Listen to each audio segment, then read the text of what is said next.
আমার নাম মোহাম্মদ বাদন। আমার বাড়ি রাজধানী ঢাকার ভিতরেই, তবে ঢাকা থেকে একটু দূরে, লাইক কিছুটা গ্রামের মতো, যেটাকে ঢাকাই ধরে। আমি আমার ওই ঠিকানাটা ডিটেলসে নাই বলি, যেহেতু আমার এই গল্পটা কিছুটা নোংরা টাইপের। বন্ধুরা, আমি আমার গল্পের শুরুতে আমার পরিবারের ব্যাপারে জানিয়ে রাখি। আমার পরিবারে আমি আছি, আমার বাবা আছে, মা আছে, এছাড়া আছে আমার ছোট দুইটা বোন। আমাদের পরিবারটা ওই এলাকারই একটা উচ্চ মধ্যবিত্ত পরিবার। আমার বাবা একজন কাতার প্রবাসী। আমি প্রায় অনেক বছর ধরে দেখে আসছি যে আমার বাবা কাতারে থাকে। বাবা কাতারে একটা হোটেলের সুপারভাইজার পোস্টে চাকরি করে। অনেক বেশি টাকা বাবা বেতন পায়, এবং বাবারও ইনকামের প্রায় সম্পূর্ণ টাকায় বাবা আমার মায়ের জন্য পাঠায়। আমাদের পরিবারে এছাড়া আমার একটা ছোট মামাও থাকতো। আমার ছোট মামা আর আমার মা, আমার ভাই বোন, আমরা সবাই মিলে একসাথেই থাকতাম। তো আমার ছোট মামা আমার মাকে প্রচুর পরিমাণ সাহায্য সহযোগিতা করতো। আমার ছোট মামা কিন্তু আমার থেকে বয়সে খুব বেশি যে বড় তা না। আমি যখন ক্লাস 10-এ পড়ি, আমার ছোট মামা তখন হচ্ছে ইন্টারমিডিয়েটে পড়াশোনা করে। তো আমাদের পরিবারে যেহেতু প্রথম দিকে কোনো ছেলে, মানে কোনো বড় ছেলে ছিল না, সেজন্য মাকে হেল্প করার জন্য আমার নানা নানি আমার ছোট মামাকে আমাদের বাসায় পাঠিয়ে দেয়। আমি দেখি যে আমার মা অলওয়েজ আমার ছোট মামাকে নিয়ে এখানে সেখানে ঘুরতে যায়। আমার বাবার পাঠানো বিদেশের প্রায় সমস্ত টাকা পয়সাগুলোই আমার মা ছোট মামার সাথে এদিক সেদিক ঘোরাফেরা করে নষ্ট করে।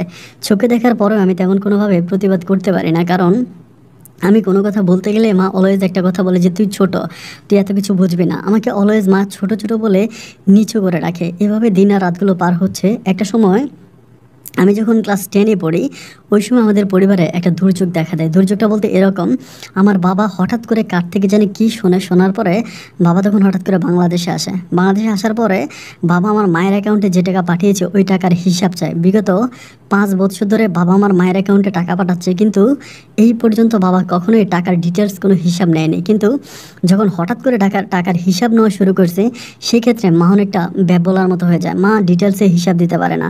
বাবা তখন মায়ের উপরে প্রচুর পরিমাণ রাগারাগি করে, এবং একটা পর্যায়ে আমার মায়ের গায়ে হাত তোলে। যখন আমার মায়ের গায়ে হাত তোলে, তখন আমি সহ আমার যে দুটো ছোটো বোন, আমরা ভয়ে হচ্ছে পাশের রুমে গিয়ে বসে থাকি। ঠিক ওই সময় আমার যে মামা আছে আমাদের বাসায় থাকে, আমার ওই মামা এটা প্রতিবাদ করে। আমার মামা প্রতিবাদ করে বলতে, মামা যখন আমার মায়ের গায়ে হাত তোলে, মামা সরাসরি গিয়ে আমার বাবাকে থাপ্পড় দিয়ে বসে। আমার থেকেও বয়সে কিছুটা বড় আমার মামা যখন আমার বাবার গায়ে হাত তোলে, আমার বাবা তখন এটা সহ্য করতে পারেনি। সহ্য করতে না পেরে আমার বাবাও পুনরায় আমার মামার গায়ে হাত তুলতে শুরু করে। তখন দুজনের মাঝে এখানে প্রচুর পরিমাণ ফাইটিং হতে থাকে। একদিক থেকে আমার মা আর আমার মামা হচ্ছে এক পক্ষ, আর আমার বাবা হচ্ছে বিপরীত পক্ষ। তাদের এই মারামারির শব্দ শোনার পর আমার যে ছোটো বোনটা আছে, আমার ছোটো বোন তখন চিৎকার করে কান্নাকাটি করতে শুরু করে, প্রচণ্ড রকমের কান্না করে। আর আমাকে বলে যে ভাইয়া, আমার বাবাকে মনে হয় মেরে ফেলবে, তুমি যাও না।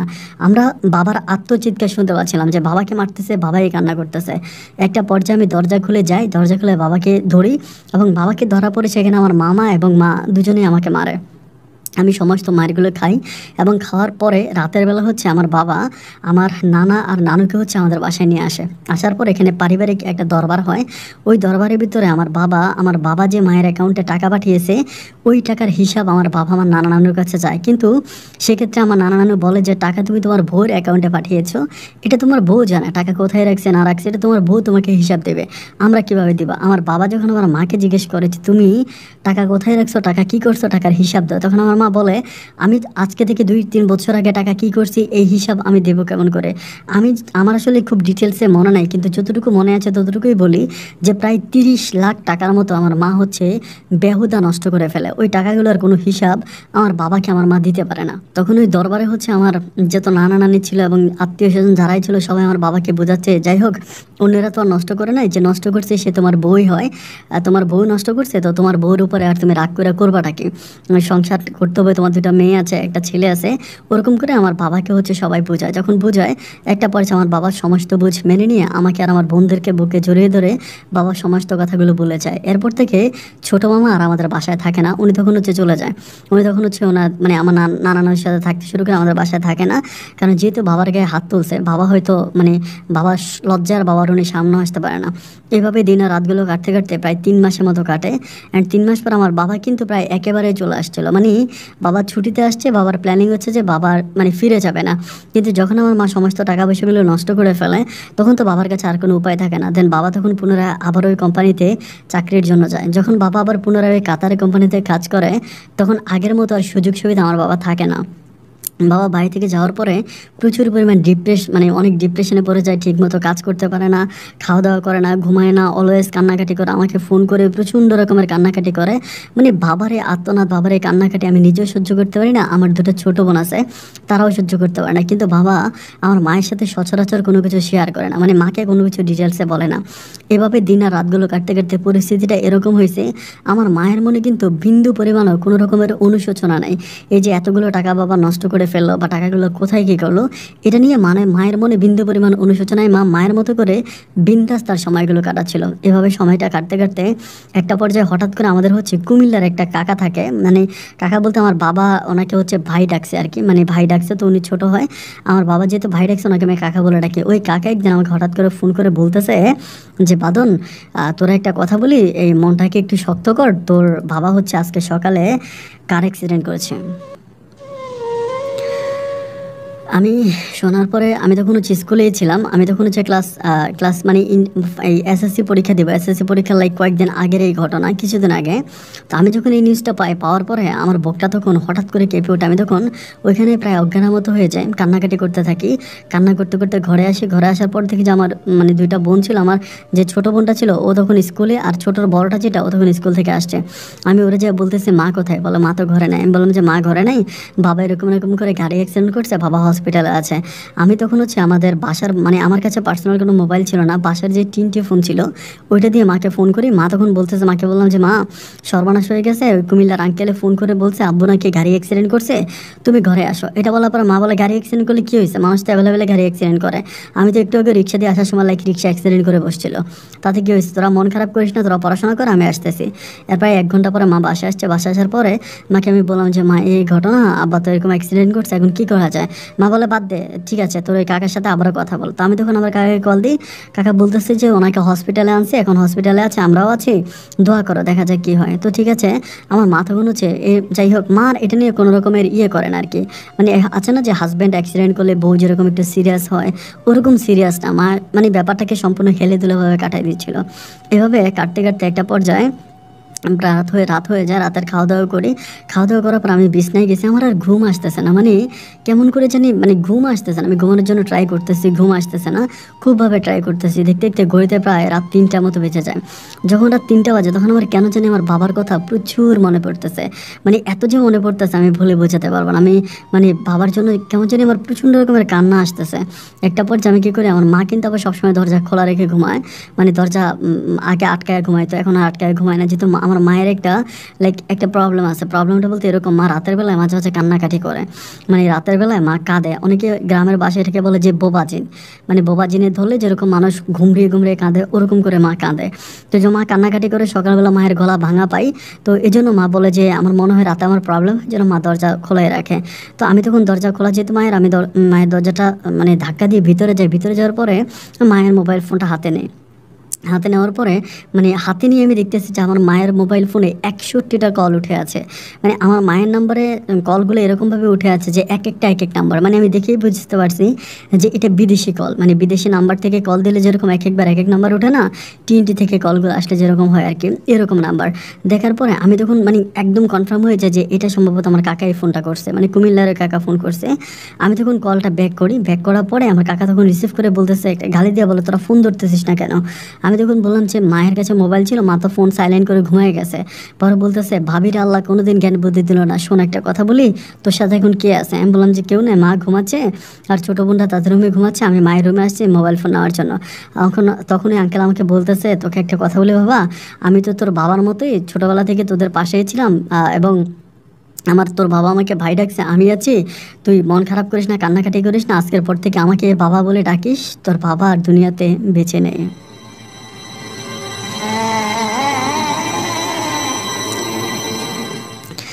আমাকে যখন আঙ্কেল এই কথাটা বলার পরে আমি তখন চিৎকার দিয়ে কান্না করে উঠে, আমার মা তখন লাফ দিয়ে উঠে, আমার ছোটো বোন 2টা আছে, 2টাও তখন লাফালাফি করে আসে কী হয়েছে। আমি তখন কান্না করতে করতে কোনো কথা বলতে পারি না, একরকম অজ্ঞান হয়ে গেছি, আমার চোখে মুখে পানিতে আমার জ্ঞান ফিরে। আমি তখন বলতেছি যে মা বাবা মারা গেছে, বাবা নাই। তো আমার বোনগুলো তখন হাউমা করে কান্নাকাটি করতেছে, এবং মায়ের চোখেও তখন দেখতেছি পানি টলমল করে। যাই হোক কান্নাকাটি করতে করতে মা তখন নানু তারপরে আমার আত্মীয় স্বজন যারা আছে তাদের সবাইকে ফোন করে ব্যাপারটা বলে। সকালবেলা অনেকে আমাদের বাসায় আসে, আসে। সবাই বাসা আসার পর সবাই আমাকে, আমার বোনকে, আমার মাকে সবাই বোঝাচ্ছে যে আসলে আল্লাহ তাআলা যা করে ভালোর জন্যই করে। আল্লাহর পছন্দ জিনিসগুলো আল্লাহ দুনিয়া থেকে নিয়ে যায়। সুতরাং মন খারাপ করার কিছু নেই। আল্লাহর কাছে প্রার্থনা করেন যেন ওপারে উনি ভালো থাকে। এগুলো সবাই আমাদেরকে বোঝায় এবং আমি যতটুকু ধৈর্য ধারণ করতে পারি আমি করে রেখেছি। কিন্তু আমার ছোট 2টা বোনকে কোনোভাবেই ঠিক রাখা যাচ্ছে না। তারা প্রচণ্ড রকমের কান্নাকাটি করতেছে। তাদের কান্নায় যেন আল্লাহর আসমানটা ভেঙে পড়তেছে। আমার ছোট বোনগুলোর কান্না আমি নিজেই সহ্য করতে পারতেছিলাম না। এভাবে সময়গুলো কাটতে কাটতে প্রায় 15 দিনের মতো কেটে যায়। অ্যান্ড 15 দিন আমার আত্মীয়স্বজন অলওয়েজ আমাদের বাসায় আসতেছে, আমাদেরকে সাপোর্ট করতেছে। আমরা যাতে কান্নাকাটি না করে আমার বোনদেরকে বোঝাচ্ছে, আমাকে বোঝাচ্ছে। 15 দিন পরে আমার ওই কুমিল্লার আঙ্কেল আমাকে ফোন করে বলতেছে যে বাদন, তোর বাবার অ্যাকাউন্টে তো আসলে যে পরিমাণ টাকা আছে আমরা ওই টাকাগুলো উঠাইতেও পারতেছি না, আইনিভাবে একটু ঝামেলা আছে।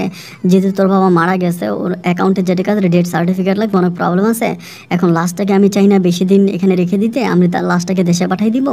তো তোর আম্মাকে বল না কিছু টাকা পয়সা দেওয়ার জন্য। আমার কাছে টাকা আছে, তো যেহেতু তোর আব্বার অ্যাকাউন্টে টাকা আছে বাংলাদেশ, ওখান থেকে কিছু টাকা উঠে তোর আম্মাকে দিতে বল। তো আমি তখন মাকে বললাম, মা অলওয়েজ, আর তখন থেকে আর মা অতটা মোবাইল ইউজ করতো না। যারা এই কল টল দিত আমি কল ধরতাম, আমি এই কথা বলতাম। তো মাকে বললাম যে মা এই ঘটনা। মা তখন বলতেছে যে কেন, তোর বাবার উনি ভাই ডাকছে না, ভাইয়ের জন্য ভাই এটুকুন করতে পারে না, টাকা দিতে পারে না, টাকা দিয়ে তোর আব্বা লাশ দেশে পাঠাইতে বল। আমি তখন বললাম আব্বার অ্যাকাউন্টে তো টাকা আছে, তো প্রবলেমটা কোথায়, তুমি টাকাটা দিলে কি হয়। আমার মা তখন আর টাকা দিচ্ছে না। আর এই ঝামেলায় পরে আমার তখন আর আমি মাকে বলতেছি, মা এটা কেমন কথা বলতেছ, বাবার অ্যাকাউন্টে টাকা আছে, তুমি তো টাকা দিবা না। মা টাকাও দিচ্ছে না আর কি। এভাবে আরও 2 থেকে 3 দিন কেটেছে। আমি তখন আঙ্কেলকে ফোন করি। আঙ্কেল তখন বলে কতটা ডেয়ারিং মানুষ হলে এরকম কাজ করতে পারে। আমি যতদূর জানি যে তোর আব্বার অ্যাকাউন্টে অনেক টাকা আছে, 50 লক্ষ টাকার উপরে আছে। তো এই টাকা তোর আম্মা কী করছে। আমি বলে আপনি জানেন না, আম্মা সমস্ত টাকা নষ্ট করে ফেলছে। এটা নিয়েই তো আব্বার দরবার টরবার অনেক কিছু করলো, অনেক প্রবলেম হলো। যাই হোক, সবশেষে হচ্ছে আঙ্কেল নিজের থেকে টাকা দেয় নাকি আব্বার অ্যাকাউন্ট থেকে টাকা উঠায়, কীভাবে কী করে জানি না। প্রায় 15 থেকে 20 দিন পরে আমাদের বাড়িতে বাবার লাশ আসে। বাবার লাশ আসার পরে কান্না তো আর যেন বাঁধ ভাঙা কান্না, সবাই কান্নাকাটি করে। আমার আব্বা কিন্তু যথেষ্ট ভালো মানুষ ছিল। আমার আব্বাকে আমরা গ্রামে নিয়ে যাই এবং গ্রামে নিয়ে যাওয়ার পরেও গ্রামের প্রত্যেকটা মানুষ আমার আব্বাকে সাপোর্ট করে, অনেক ভালোবাসে। কারণ আমার আব্বা কিন্তু অনেক ভালো মানুষ ছিল। আব্বা আমাদের এলাকাতে হচ্ছে একটা মসজিদ বানিয়েছে, যে মসজিদে মানুষ নামাজ পড়ে, একটা মাদ্রাসা বানিয়েছে। এবং আমার বাবা প্রতি মাসে হচ্ছে একটা মাদ্রাসার হুজুর আর মসজিদের ইমাম সাহেবের বেতন বাবা প্রতি মাসে মাসে দিত আর কি। বাবা যথেষ্ট ভালো মানুষ ছিল, যার জন্য আমার বাবার কবরটা ওই মসজিদের ঠিক সামনে বাবাকে কবর দেওয়া হয়। যাই হোক, বাবাকে কবর দেওয়া হয়। এরপর আমরা পুনরায় আবার ঢাকাতে চলে আসি। কিন্তু ঢাকাতে আসার পর আমার অবস্থাটা এরকম হয়ে গেছে যে আমি তখন তো আমি আর পরীক্ষা দিই নাই। এই ঝামেলায় পড়ে বাবার মৃত্যুর খবর শোনার পরে আমার পরীক্ষার কয়েকদিন আগের এই ঘটনাগুলো দেন আমি আর এসএসসি পরীক্ষা দিতে পারি নাই। এসএসসি পরীক্ষা দিতে পারি না, আর আমার এসএসসি পরীক্ষা নিয়ে কেউ কোনো কথাও বলে নাই। পরীক্ষা দিতে পারি না, বন্ধুবান্ধব সবাই পরীক্ষা দিল, সবাই তো পরীক্ষা দিল খুব ভালো, সবাই খুব ভালোই করতেছে পরীক্ষার পরে। বাট আমি তেমন কিছুই করতেছি না। এরকম করে বাসায় বসে আছি, তো মা বলতেছে এভাবে বসে থাকলে কী করে হবে, লাইফে তো একটা কিছু করতে হবে, তাই না, কিছু একটা করার জন্য চেষ্টা কর। তা আমি তখন বললাম যে আমি আসলে কী করবো, আমি তো পরীক্ষাও দিলাম না, বাবাও মারা গেল, আর্থিক অবস্থাও তখন খুবই খারাপ আর কি। পারিবারিক অবস্থাও ততটা ভালো না, অত টাকা পয়সা নাই। মা খুব অনটনের মধ্যে দিন কাটাচ্ছে, বাজার সাজার করে খুব কষ্ট করে, মামাদের কাছ থেকে টাকা নেই, এমনি সেমনি খুব কষ্ট করে দিন কাটাচ্ছিল। তাই মাকে বললাম যে মা এরকম অবস্থার ভিতরে আমি কীভাবে কী করবো, আমি না হয় কোনো একটা চাকরি করি। তো মা বলতেছে না এত কম বয়সে তো চাকরির দরকার নেই, তো চাকরি না করে দেখ অন্য কোনো কিছু করতে পারিস কিনা। তো মা বলে অন্য কোনো কিছু করতে পারি কিনা, কিন্তু অন্য কোনো কিছু করার সুযোগ মা আমাকে দিচ্ছে না। দেখা যায় এরকম হয় যে আমি কোনো একটা কাজ করতে গেলে, ধরেন কোথাও কাজ করতে গেলাম, ওখানে মা আমাকে বাধা দেয় যে কাজ করবি কেন, পড়াশোনা করবি। কিন্তু পড়াশোনা করতে গেলেও মা আমাকে টাকা পয়সা দেয় না। সব কিছু মিলে তখন আমার পরিস্থিতিটা অনেক ডিপ্রেশনে চলে গেছে, অনেক প্রবলেমে চলে গেছে। এরপরে আমি করে কি এভাবে সহ্য করতে না পেরে আমাদের এলাকারই আরেকটা ছেলে আছে, ও আমার বন্ধু আর কি, একসাথে আমরা পড়াশোনা করতাম, ও পরীক্ষা দিছে। ওরে আমি এই সমস্যার কথাগুলো বলেছি, দেখি এই ঘটনা, এখন বাবা মারা গেল, মা এরকম করতেছে, আমি এখন কী করবো। পরে আমার বলতেছে যে ওর পরিচিত, ও বলছে যে আমার পরিচিত একটা স্বর্ণের দোকান আছে আমাদের এলাকাতে, বলে একটা স্বর্ণের দোকান আছে, ওই দোকানে আমি তোরা চাকরি নিয়ে দিব। ওই দোকানে তুই চাকরি করতে পারবি, তাহলে তোর আর কোনো প্রবলেম হবে না। এরপর এটা তোর আমাকে বলার দরকার না। আর ওই দোকানটা অনেক মোটামুটি একটু দোকানের যে মালিক সে আসলে বাংলাদেশে থাকেই না, আর যে ম্যানেজারের সাথে ওর সম্পর্কটা অনেক ভালো আছে। তো আমাকে বলে যে ম্যানেজারের সাথে আমার সম্পর্ক ভালো আছে, আমি ম্যানেজারকে বলে তোকে ওই স্বর্ণের দোকানে চাকরি নিয়ে দিতে পারবো। তো যাই হোক, এর পরের দিনে হচ্ছে আমাকে নিয়ে ওখানে যায় স্বর্ণকারের দোকানে কথাবার্তা বলে যে ম্যানেজার আছে, ম্যানেজারের ভাবে হচ্ছে আমাকে একটা চাকরি দেয়। আমি তখন ওখানে চাকরি করতেছি। তো আবারও মা সেই প্রবলেম করে যাচ্ছে যে সকালবেলা যায় বিকেলবেলা আসে, কিরে কোথায় ছিলি, কী করছস, পড়াশোনা করিস না, কোথায় ছিলি, এটা ছিল অনেক কথাবার্তা বলে। একটা সময় আমি এই প্যারাগুলো নিতে পারতেছিলাম না পরিবারের, মানে ছোটো বোনগুলোর মুখের দিকে তাকালেও আসলে নিজের চোখের পানি ধরে রাখতে পারি না। মা তো তাদেরকে টাকা পয়সা দেয় না, বরং অলওয়েজ বকাবাধ্য করে, গালাগালি করে। আর আমার নিজের পকেটেও তেমন কোনো টাকা নেই যে আমি আমার বোনগুলোকে কয়েকটা টাকা দিব। মামারা আসলে কয় টাকাই দেয়, আত্মীয় স্বজন যারা আছে তারা তো আস্তে আস্তে করে সবাই মুখ ফিরে এনেছে। এরকম পরিস্থিতিতে পড়ে আমি তখন আর সহ্য করতে পারি না, ছোট মানুষ তো বাসা আসা বন্ধ করে দেয়। এরপরে আমি আর বাসা আসি না, বাসা না এসে আমি তখন ওই দোকানেই কাজ করি। দোকানের পাশেই একটা মেসের মতো থাকে, ওই মেসে ভাড়া থাকে। এভাবে দিন আর রাতগুলো কাটতে কাটতে প্রায় 1 বছরের মতো কেটে যায়। 1 বছর কাটার পরে আমার যে ছোট 2টা বোন ছিল, এরই মাঝে আমার বড় বোনটার বিয়ে ঠিক হয়। বড় বোনটার বিয়ে ঠিক হয়, আমার মামারা একটা বিয়ে ঠিক করে। ছেলেটা মোটামুটি ভালোই আছে, ব্যবসা বাণিজ্য করে, শহরে ছোটোখাটো ব্যবসা করে। ওই ছেলের সাথে আমার বোনটার বিয়ে হয়।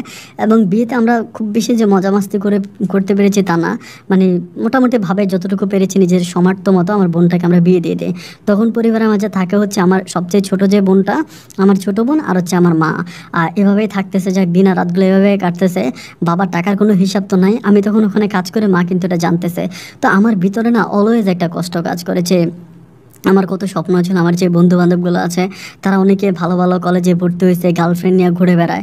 তখন আবার ফেসবুকের আবির্ভাব হয়েছে, ফেসবুকে গার্লফ্রেন্ড নিয়ে ছবি দেয়, বা বন্ধু বান্ধবরা কত চিল করে, মোটর সাইকেল কিনে, এটা কিনে, ওইটা কিনে, গাড়ি নিয়ে ঘুরে, মানে ওরা প্রচুর মজা করে। যেহেতু ঢাকার ছেলে সবাই, কিন্তু আমার বাবাটি এত এত কম বয়সে আমাকে ছেড়ে চলে গেল, পরিবারের চাপটা আমার উপরে চলে আসলো। মানে সব কিছু মিলে আমার জীবনটাকে তখন একটা বিষাদময় মনে হচ্ছিল। মানে এটা আসলে একমাত্র সেই বুঝবে যে কিনা কিশোর বয়সে পড়াশোনা ছেড়ে পরিবারের দায়িত্বটা নিয়েছে। কষ্টটা একমাত্র তাকেই বোঝানো সম্ভব। এরপরে আমি এরকম করতে করতে আমার যে মালিক আছে, মানে যেই মেসে আমি থাকতাম, ওই মেসের উপরে, মানে ছাদের উপরে আমি অলওয়েজ বিকালবেলা বসে থাকতাম। মানে আমি বিকালবেলা আমার মালিকের কাছ থেকে, যিনি ম্যানেজার ছিল, ওনার সাথে তখন আমার সম্পর্কটা কিন্তু একদম ভালো হয়ে গেছে, মানে একেবারে নিজের ভাইয়ের মতো সম্পর্ক হয়ে গেছে। তাই ওনাকে বলে প্রতিদিন বিকালবেলা 2-3 ঘন্টার জন্য চলে যেতাম। এই 2 থেকে 3 ঘন্টা সময় সম্পূর্ণ আমি নিজেকে দিতাম, মানে নিজের জন্য ব্যয় করতাম। আমি ছাদের উপরে বসে থাকতাম, বসে বসে আমার অতীতের স্মৃতিগুলো মনে করতাম, অতীতের সমস্ত ঘটে যাওয়া ঘটনাগুলো মনে করতাম, বাবার কথা মনে করতাম। আমার বাবার একটা ছবি আমার ফোনে ছিল, ওই সময় আমি একটা অ্যান্ড্রয়েড মোবাইল ফোন ইউজ করতাম। তো ওই ফোনের ভিতরে আমি আমার বাবার একটা ছবিও রেখেছিলাম, মানে ছবি থেকে ছবি উঠে রাখছি আর কি। তো আমি সেটাও দেখি, মানে সব কিছু মিলে মানে আমি অলওয়েজ মন খারাপ থাকে, অলওয়েজ থাকে। এবার থাকতে থাকতে মানে বেশ কিছুদিন পরে মানে পাশের, মানে আমি যে ছাদে দাঁড়াই, ওই ছাদের সামনের আরেকটা ছাদ থেকে একজন মানে মহিলা টাইপের আর কি, ভদ্র মহিলা বলা যায়, মহিলার মতো, উনি আমাকে একদিন ডাক দেয়, মানে বাসার বারান্দায় বসে আমাকে ডাক দেয়, এই ছেলে এদিকে আসো, এটা বলে ডাক দেয়। যখন ডাক দেয় আমি তখন ভয় পাই, মানে আমি মনে করি যে হয়তো আমি বাসার ছাদে দাঁড়াই, যেহেতু ঢাকা শহর, বাসার সাথে বাসা লাগানো, মেবি ওনারা উনি এটা দেখছে, দেখার পরে ওনার খারাপ লাগছে। এই জন্য আমি তখন আর এই বাসার ছাদে দাঁড়াই না। আমি তখন কী করি, বাসার ছাদের অপোজিট সাইডে আরেকটা জায়গা আছে, খোলামেলা নীরব একটা জায়গা, ওইখানে গিয়ে বসে থাকে। মানে বিকালের এই সময়টা আমি চাচ্ছিলাম এমন কোনো জায়গায় খুঁজতেছিলাম যেখানে আমি নীরবে আমার সময়টা কাটাতে পারবো, আমার কারোর সাথে কোনো রকমের কথাবার্তা বলতে হবে না, আমার মতো করে সময়টা কাটবে। যাই হোক, ওখানে আমি যখন নীরবে চুপচাপ বসে আছি, বাট তারই 2 দিন পরে দেখলাম যে ওই সেই মহিলাটাই আমার কাছে আসছে। কিভাবে উনি জানতে পারছে আমি এখানে আছি আমি জানি না, এখানে আসছে, এসে বলতে সেই ছেলে যখন ডাক দিল, আমি তখন পিছনের দিকে তাকালাম। মানে বয়সটা আমার থেকেও মোটামুটি অনেক বড়ই, সিনিয়র, মানে 3 পিস পরে আছে। তো আমি বললাম যে সালাম দিলাম, আসসালামু আলাইকুম। বলো ওয়ালাইকুম আসসালাম, কী নাম তোমার? বললাম যে আমার নাম ভাদন। তুমি কি করো? আমি বললাম যে আমি ওই যে মানে এখানে স্বর্ণের দোকানে চাকরি করি, স্বর্ণকার দোকানে চাকরি করি। এটা বলে যে স্বর্ণকার দোকানে কিসে চাকরি করো, তুমি কি ম্যানেজার? আমি বললাম না ম্যানেজার না, আমি এখানে কর্মচারী, অন্যদের মতো মানে সেল করি। তো বলে যে তোমার মতো স্মার্ট একটা ছেলে এরকম কাজ করো কেন, পড়াশোনা করো না? আমাকে বলে। তো আমি তখন বললাম যে না, পড়াশোনা করি না। বলে কেন? আমি বলেছি আমার বাবা নাই, তো এই জন্য পড়াশোনা করা হয় না, আর পারিবারিক অনেক প্রবলেম আছে। তখন উনি আমার ভিতরটা বুঝতে পারে, আমাকে তখন বলে তুমি এদিকে আসো। আমি কাছে যাই, কাছে যাওয়ার পর মাথায় এরকম হাত বোলাই দেয়, মানে একদম নিজের ছেলের মতো করে মাথায় হাত বোলাই দেয়। আমি তখন বলি যে আমি তো এলাকাতে অনেক দিন ধরে আছি, প্রায় বছরের উপরে, আপনাকে তো কখনো দেখি নাই। উনি বলে যে আমরা আগে অন্য এলাকাতে ছিলাম, এখানে ভাড়া আসছি, মানে আমার হাজব্যান্ড ব্যাংকে চাকরি করে, মানে ওরকম করে আমাকে বলে। আমি বললাম যে ঠিক আছে, আপনি কি এখানকার স্থায়ী? বলে না স্থায়ী না, তবে আমরা স্থায়ী হওয়ার জন্য চেষ্টা করতেছি, আমরা এখানে একটা বাড়ি বানাচ্ছি।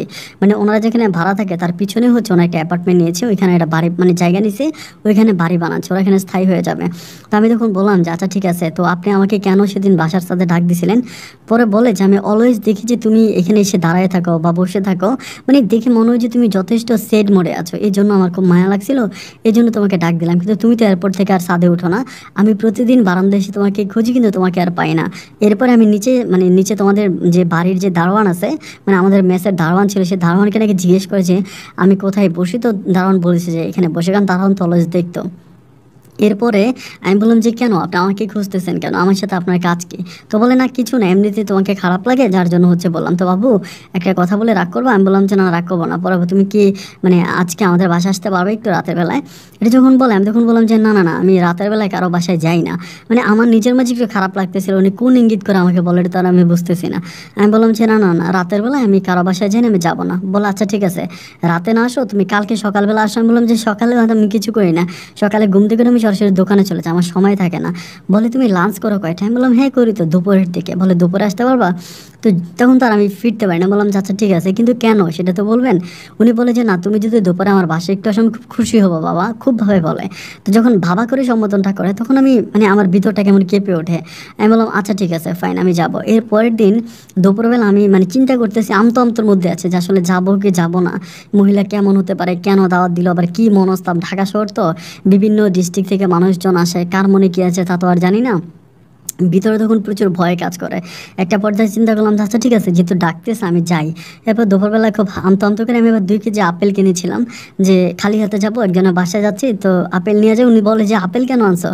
আনছি আপনার বাসায় আসছি, নতুন মানে মেহমান তো আর না, আপনি আমাকে বলছেন। বলে না না তুমি মেহমান, বসো। তো উনি দেখলাম যে ওই দিন আমার জন্য এত পরিমাণ খাবার দাবারের আয়োজন করে, মানে সেটা মুখে বলে বোঝানো যাবে না, অনেক খাবার দাবার। আমি দেখার পর তো একেবারে আসমান থেকে পড়ি, কিরে এত খাবার দাবার কেন? আমি তখন বললাম যে কী ব্যাপার, আপনি আমার জন্য এত খাবার দাবার অ্যারেঞ্জ করছেন কেন? বলে খাবার দাবার করবো না, তুমি আমার মেহমান না, তোমাকে আমি দাওয়াত করছি, তোমাকে আমি খালি মুখে বিদায় করবো, আবার লাঞ্চের সময় আসতে বলছি। আমি তখন বললাম যে হ্যাঁ তা ঠিক আছে, কিন্তু এরপরও এটা কি একটু বেশি হয়ে যাচ্ছে না? উনি বলে যে না না বাবা কিচ্ছু বেশি না, তুমি বসো। এরপর আমি টেবিলে বসি, মানে উনি আমার জন্য একদম মানে সুপার খাবার দাবার। খাবারের যখন অর্ধ পরিমাণ হয়েছে তখন হঠাৎ করে ওনার বাইরের কলিং বেলে একটা শব্দ আমি শুনতে পাই। তো আমার তখন মানে আমি তখন ভয় পেয়ে যাই, আমার হাজব্যান্ড আসছে কিনা। আমি বরং মানে ওইগুলোকে খুব ভয় পায়। উনি হয়তো আমাকে ছেলের মতো করে আদর করে, ওনার হাজব্যান্ড তো আর এরকম মনে করবে না। যখন কলিং বেলে শব্দ পায় উনি তখন একটু মানে কেমন যেন একটু বিব্রত হয়ে যায়। বিব্রত হয়ে গিয়ে উনি তখন যায় গিয়ে মানে গেটটা খোলে, মানে ওনার দরজাটা খোলে। দরজা খোলার পরেই আমি দেখতে পাই যে একটা মেয়ে ঘরের মধ্যে ঢুকলো। ঢোকার পরে বলতেছে এই ছেলেকে ডাইরেক্ট বলে তোর মা বলতেছে যে তোর ভাইয়া সালাম দে। তো ওই মেয়ে বলে মা খাওয়ার সময় কিসের সালাম দিব? তো যাই হোক এরপরে মেয়েটা ভিতরে চলে গেল। আমি তখন বললাম যে কে এটা? পরে বললাম আমার মেয়ে। আমি বললাম কী নাম? বলেছে নাম হচ্ছে উষা। আমি বললাম আচ্ছা উষা আপনার মেয়ের নাম? বলে হ্যাঁ। আপনার কয়টা মেয়ে? বলে আমার একটাই মেয়ে। ছেলে নেই? বলে না কোনো ছেলে নেই। তা বললাম আপনার হাজব্যান্ড? বলে ব্যাংকে চাকরি করে, উনি আসবে আরও মানে 2-3 ঘন্টা পরে আসবে, তুমি খাওয়া দাওয়া করো। মানে উনি ওনার লাঞ্চ নিয়ে গেছে, উনি একদম অফিস আওয়ার শেষ করে আসবে। তো যাই হোক এরপর অনেকক্ষণ কথাবার্তা বলি এবং খাওয়া দাওয়া করি। খাওয়া দাওয়ার প্রায় শেষের দিকে তখন মেয়েটা আসে, মানে হলুদ একটা ড্রেস পরে আসে, চুলগুলো ছাড়া, মোটামুটি মাশাআল্লাহ অনেক সুন্দর লাগতেছিল দেখার পরে। আইসে একদম আমার পাশের টেবিলে বসে বসে আপনি খাইছেন না আরও খাবেন ওরকম করে বলে। তো আমি তখন বললাম যে না না না আমি খাইছি। বলে আমার মা কিন্তু এরকম 2 দিন পর পরে বাইরে থেকে মানুষ ডেকে ডেকে এনে খাওয়ায়, কারণ আমাদের বাসায় অনেক খাবার তো মানে মানে একটু লাইক অপমানও করে, আবার একটু মানে কথাগুলি হেসে হেসে বলে, কিন্তু কথাগুলোর মাঝে একটু অপমান আছে আমি বুঝতে পারি। তো আমি তখন ওই মহিলার মুখের দিকে তাকাই, মহিলা তখন একটু মুখটা কালো করে ফেলে। মেয়ে যখন আমাকে এই কথাগুলো বলতেছিল, তো একটা পর্যায়ে মহিলা বলতেছে বাবা তুমি বারান্দায় গিয়ে বসো, আমি তোমার জন্য হচ্ছে কিছু নিয়ে আসি, ফ্রুট নিয়ে আসি।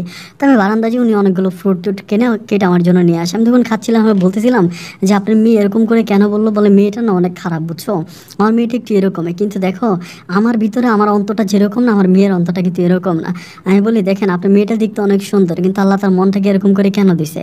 তো উনি বলে আমার মেয়েটা কেন যে এরকম বাবা বুঝে না। অনেকক্ষণ ধরে কথাবার্তা বলি এবং খাওয়া দাওয়া শেষ করে সবশেষ আমি হচ্ছে ওনার বাসা থেকে আমার বাসায় চলে আসি।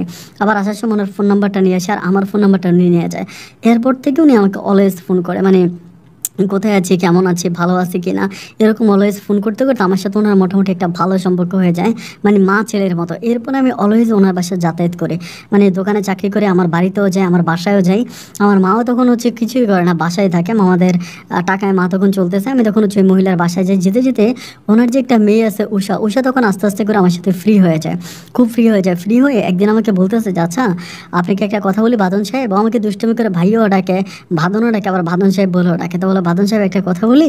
আমি বললাম কি? বলে আপনি তো আমাদের বাসায় ফ্রি ফ্রি এসে প্রতিদিন খেয়ে যাচ্ছেন, আমার মাকে তো কোনো বিলও দিচ্ছেন, একটা ফ্রি হোটেল পাইছেন, একটা কাজ করবেন। আমি বলি কি? বলে আজকে আমাকে একটু কলেজে নিয়ে যাবেন, মেয়েটা কলেজে পড়তো। আমি তখন বললাম যে কেন? পরে বলে যে একটু নিয়ে যাবেন, গেলে আমার জন্য একটু উপকার হয়। আমি তখন বললাম আচ্ছা ঠিক আছে ফাইন, নিয়ে যাবো। এরপরে আমার সাথে হচ্ছে একই রিক্সা করে ওই কলেজে যায়। যখন কলেজে যায়, কলেজে যাওয়ার কিছুক্ষণ আগে আমি দেখি যে কিছু ছেলে খুব খারাপভাবে আমার দিকে তাকাচ্ছে, এবং ওইখানে যাওয়ার পরে ও তখন আমার হাতটাকে, মানে আমার হাতটাও ধরলো, ধরার পরে এমনভাবে ধরলো যেন আমি ওর বয়ফ্রেন্ড, এরকম অবস্থা। আমি বুঝতে পারিনি যে কী ব্যাপার, এরকম করে কেন ধরলো। কলেজের খুব সামনে যাওয়ার পরে যখন সামনে গেলো তখন বলে যে তুমি এখানে দাঁড়াও, আমি একটু পরে আসতেছি, এটা আমাকে বলো। আমি দাঁড়াই থাকি, অনেকক্ষণ দাঁড়াই থেকে ও তখন ভিতর থেকে আবারও আসা, এসে আমাকে 100 টাকা দেয়। মানে টাকাটা দেওয়ার পর আমি বলি যে কেন? বলে এই রিক্সা ভাড়া দিয়ে বাসায় চলে যাও, এটা বলে। তো ঠিক আছে, আমি রিক্সা ভাড়া দিয়ে বাসায় চলে আসলাম। যাই হোক, আর কোনো প্রবলেম হলো না। এইভাবে প্রায় 2-1 দিন পর পর আমাকে কলেজে নিয়ে যেত, ওর সাথে নিয়ে যেত, আমি যাইতাম, আবার চলে আসতাম। কিছুদিন পর একদিন হঠাৎ করে এক ছেলে মোটরসাইকেলে আমার দোকানের সামনে আসছে, এসে আমাকে বলতেছে, আমাকে ইশারা করে ডাক দিচ্ছে, যেহেতু স্বর্ণের দোকান, ভিতরে কথা বলবে না, ডাক দিছে। আমি বললাম যে কেন? বুঝতেই পারছে যে ছেলেটা একটু অন্যরকম মোডে আছে। আমি আসলাম, আসার পরে বলতেছে যে আমাকে ডাইরেক্ট বলে যে তোর সাথে উষার সম্পর্ক কি? এভাবে আমি তখন বললাম যে উষা। পরে আমি বললাম যে কেন? পরে বললাম না, সম্পর্ক কি তুই আমাকে বল। আমি বললাম যে ও আমার কাজিন হয়। কেমন কাজিন? আমি বললাম যে কাজিন আবার কাজিন, কেমন কাজিন? বলে কি মামাতো নাকি চাচাতো নাকি ফুফাতো, কোনটা? আমি তখন বললাম যে আমার মামাতো বোন। বলো আচ্ছা ফাইন ঠিক আছে, তোর বাড়ি কোথায়? এরকম করে বলে। তো আমি তখন বললাম যে ভাই তুইটাই করে সম্বোধন করতেছেন কেন? কথা বলতেছেন ভালো করে বলেন। এরকম কথা বলার মাঝে ছেলেটা আমাকে ঠাস করে একটা থাপ্পড় মেরে বসে, এবং এমন জোরে থাপ্পড় দেয় যে আমি একদম ঘুরে পড়ে, যে আমি একটু হ্যাংলা ছিলাম, ঘুরে পড়ে। আমি তো বললাম যে কী ব্যাপার ভাই? ওইটা বললাম যে আপনি আমাকে থাপ্পড় দিলেন। আমার দোকান থেকে তখন ওই যে ম্যানেজার আরও কয়েকজন বেরিয়ে আসছে, ছেলেটা সবাই, আমার ম্যানেজার তখন আমাকে ধরে নিয়ে যাচ্ছে যে ভিতরে আয়, কথা বলিস না তুই। আমাকে টান দিল এবং ছেলেটাকে হচ্ছে মানে এরকম মানে মুছে টুছে বিদায় করে দিল। আমি তখন আমার ম্যানেজারের উপরে খুব খেপে গেলাম, আরে ভাই আমাকে দোকান থেকে বাইরে ডেকে নিয়ে থাপ্পড় দিল, আপনি ওনারে বুঝে। বলে যে তুই ওকে চিনিস? আমি বললাম কে? বলে ওর নাম হচ্ছে অমক। আমি বললাম মানে? বলে হ্যাঁ, আমি ওর নামটা অনেকবার শুনছিলাম, ওই এলাকাতে ও মোটামুটি একটু তাসে রাজত্ব করে বেড়ায়, খুব খারাপ একটা ছেলে। আমি বললাম যে তো এই ছেলে আমাকে কেন মারলো? পরে বলে তোর কি জিজ্ঞেস করছে? আমি বললাম যে এমনি এমনি। পরে বলে তাইলে মেয়েলি ঘটনা, ওই মেয়ে তোর কী হয়? আমি তখন ম্যানেজারের কাছে সমস্ত ঘটনাগুলো খুলে বললাম। তখন ম্যানেজার আমাকে বলে যে শোন, মা আর মেয়ে মিলে তোকে মুরগি বানাচ্ছে, মা তোকে পেট ভরে ভাত খাওয়াচ্ছে, আর মেয়ে তোকে বডিগার্ড হিসাবে ইউজ করতেছে, অন্যের ছেলের কাছে মায়ের খেয়ে এখান থেকে তোকে পালাইতে হবে। আমি তখন বললাম ভাই আমি তো ঢাকার লোকাল, তাই না? আমি তো আর এখানকার, আমি তো বাইশে আসি নাই, ঠিক আছে? আমি তখন আমার বন্ধুকে, আমার যে বন্ধু এখানে চাকরি দিয়েছে তারা আমি বলি ব্যাপারগুলো। বলার পরে ও তখন আরও 2-3 জন পোলা পাইনি ওদের এলাকা থেকে আমাকে নিয়ে ওই মানে ওই ছেলের বাসায় যায়, যে ছেলে আমাকে মারছে, সরাসরি বাসায় যায়। বাসায় যাওয়ার পরে ছেলেটাকে জিজ্ঞেস করে যে কী ব্যাপার, আপনারা মারলেন কেন বা কী ঘটনা? পরে ছেলেটা বলতেছে যে উষা নাকি তার সাথে 1 বছর ধরে রিলেশন করেছে, এবং রিলেশন করার পরে উষা এখন আরেকটা মানে আমেরিকার একটা ছেলের সাথে প্রেম করতেছে ভার্চুয়ালে, ওই ছেলের সাথে আর কথাবার্তা বলে না, এরকম করতেছে, এবং বডিগার্ড হিসেবে নাকি আমাকে ব্যবহার করতেছে। এবং আমি কেন ওই ছেলেকে, মানে আমি কেন তাকে নিয়ে যাই, এটাই হচ্ছে ওই ছেলের ক্ষোভ। তো তখন ওই মানে আমার বন্ধু তখন বুঝে বলছে দেখেন এই ঘটনা, ও তো এখানে চাকরি করে, ও অত কিছু বুঝে না, বুঝে টুঝে দিল, যাই হোক মানছি। এরপরে আমি আর উষার সাথে হচ্ছে ওইখানে যাই না, মানে কলেজে যাই না, আমাকে যতই যাইতে বলে আমি তখন যাই না। আমি তো বুঝে গেছি যে তার একটু ব্যাড ক্যারেক্টার। এভাবে সময়গুলো কাটতে কাটতে তখন তার মায়ের সাথে আমার সম্পর্কটা একেবারে এমন ঘনিষ্ঠ হয়ে যায় যে তার মা আমাকে প্রতিনিয়ত ফোন করে মানে এখানে সেখানে বিভিন্ন জায়গায় নিয়ে যায়, এবং নিজেদের পরিবারের একটা মানুষের মতো আমাকে ব্যবহার করতেছে। এভাবে একদিন উষা আমাকে ফোন দিয়ে বলতেছে যে তুমি আসবা না কেন, আমার সাথে কলেজে কেন যাবা না? আমি বললাম যে আমার চাকরি আছে, তো আমি তো চাকরি করি, আমি তো বেকার না। আমাকে বলে যে তুমি চাকরি ছেড়ে দাও, তোমাকে প্রতি মাসে আমি টাকা দেবো। আমি বললাম আমি তো বডিগার্ডের চাকরি করবো না। আমাকে বলে বডিগার্ড না, ভাই হয়ে বোনকে হেল্প করবা। আমি বললাম ভাই হয়ে বোনকে হেল্প করবো? বোন যদি এরকম নোংরা হয় তাহলে তো করতে পারবো না। পরে ও আমার উপরে খুব রাগারাগি করে, রাগারাগি করতে করতে আমার বাসায় চলে আসে। বাসায় আসার পরে ও তখন খুব কান্নাকাটি করে, মানে আমার সামনে বসে, আমার মানে আমার বাসায় আসার পরে আমি তখন বললাম যে কী হয়েছে, কান্নাকাটি করতেছো কেন? বলে জানো এই ছেলেটা কত বড় বেয়াদব, এই ছেলে একদিন আমার এরকম ওনার ধরে টান দিয়েছে, আমাকে এটা করছে ওইটা করছে, মানে সম্পূর্ণভাবে ওই ছেলে যা বলছে উষা সম্পূর্ণ উল্টা বলতেছে। আমি তখন মানে ছেলেটা যেহেতু খারাপ, আমি উষাকে বিশ্বাস করলাম। বিশ্বাস করার পর আমি বললাম যে দেখো আমিও তো এখানকার অত যে লোকাল তাও না, তো এরপর আমি যদি তোমার সাথে যাই, ছেলেটা খুব রাগ করে, তুমি একটা কাজ করো, তুমি কলেজটাই চেঞ্জ করে ফেলো, তুমি আর এই কলেজে পড়াশোনা করো না, ওরকম করে তাকে বলার পরে ও তখন বলে যে এই ব্যাপারটা তুমি আমার মাকে বোঝাও। আমার মা তো এই কথাটা বুঝতে চায় না। আমি তখন ওইখানে বসে হচ্ছে উষার মাকে ফোন করে বলেছি এই ঘটনা, ওকে হচ্ছে এখানে পড়তে দিয়েন না, কারণ ওখানে পড়তে দিলে এই ধরনের প্রবলেম বা সব কিছু আমি উষার মাকে সব কিছু বলার পরে উনি বলে যে আচ্ছা ঠিক আছে। পরে আমার কথা মতো উষাকে উনি কলেজটা চেঞ্জ করে দেয়, মানে আরেকটা প্রাইভেট কলেজে দেয়। উনি বলতেছিল উষার মায়ের টার্গেট হচ্ছে যে যেই কলেজে উষা এখন পড়তেছে এটা অনেক নামি দামি একটা কলেজ, এখান থেকে পড়াশোনা করলে ভালো একটা ভার্সিটিতে চান্স পাবে, এই জন্য উনি পড়াচ্ছে। তো যেহেতু আমি বুঝালাম এরপরে চেঞ্জ করে ফেলে, তো আমি আমার কথা যখন উষার মা উষার কলেজটা চেঞ্জ করে দিল, এরপর উষা আমার উপরে একটু দুর্বল হয়ে পড়ে। মানে অলওয়েজ আমার সাথে কথা বলে, অলওয়েজ ফোন করে, মানে কেমন যেন একটু সফট হয়ে গেল।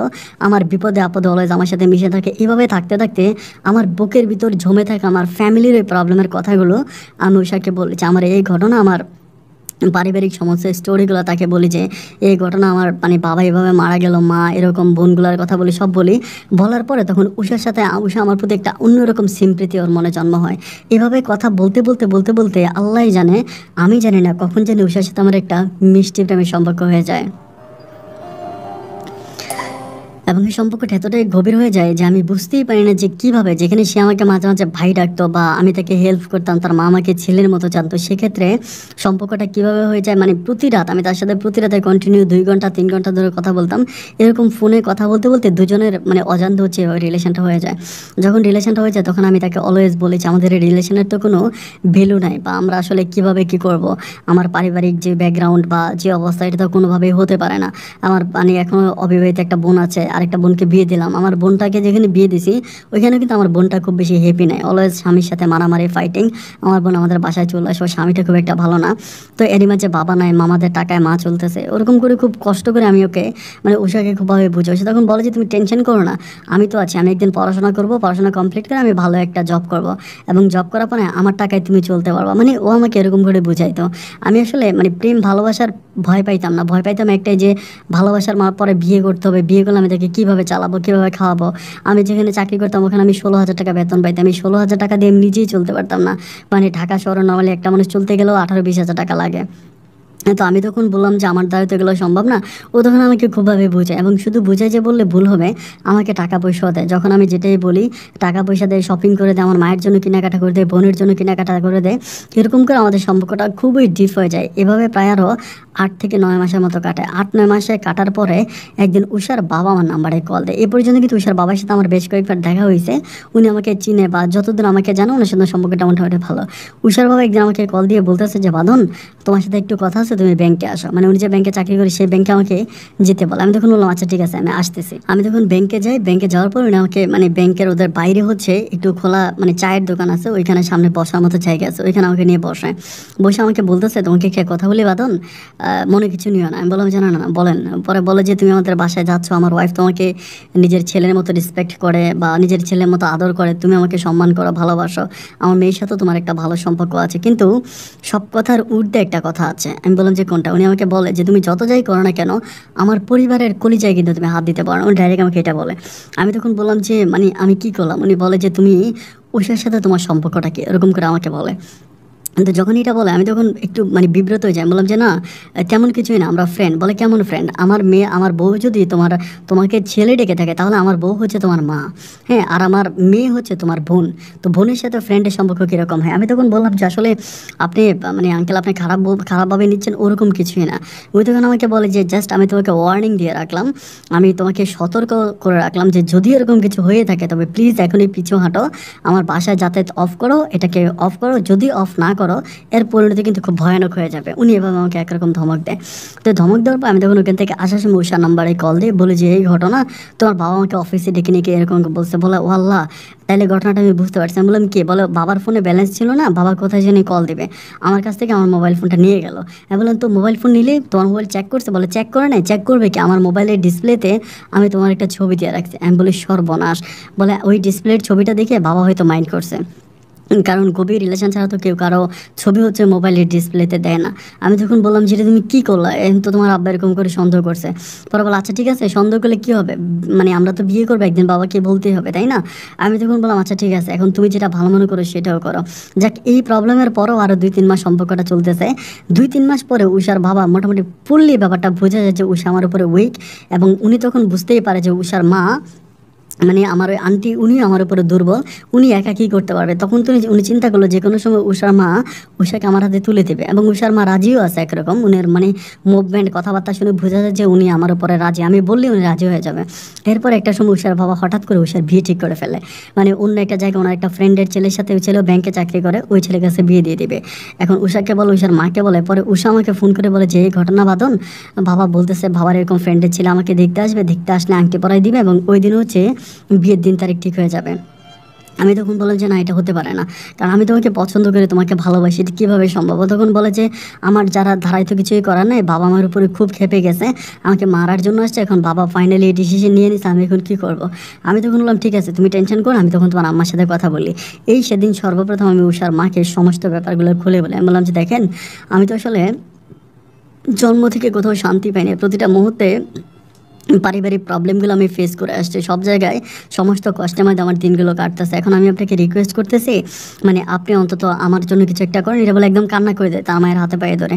উনি তখন বলতেছে আচ্ছা ঠিক আছে, প্রবলেম নেই, আমি এটার একটা সুরাহার করব, আমি এটা নিয়ে হচ্ছে মানে উষার বাবার সাথে কথাবার্তা বলে আমি সব কিছু ঠিক করবো, বা আমি এটা ক্যান্সেল করার ব্যবস্থা করবো। তো ওই দিন বিকালে উনি বাসায় গিয়ে উষার বাবার সাথে কী বলে জানি না, রাতের বেলা উষা আমাকে ফোন দিয়ে মানে এত পরিমাণে খুশি, আমাকে বলতেছে বাবু আজ আমি অনেক হ্যাপি। আমি বললাম কীভাবে?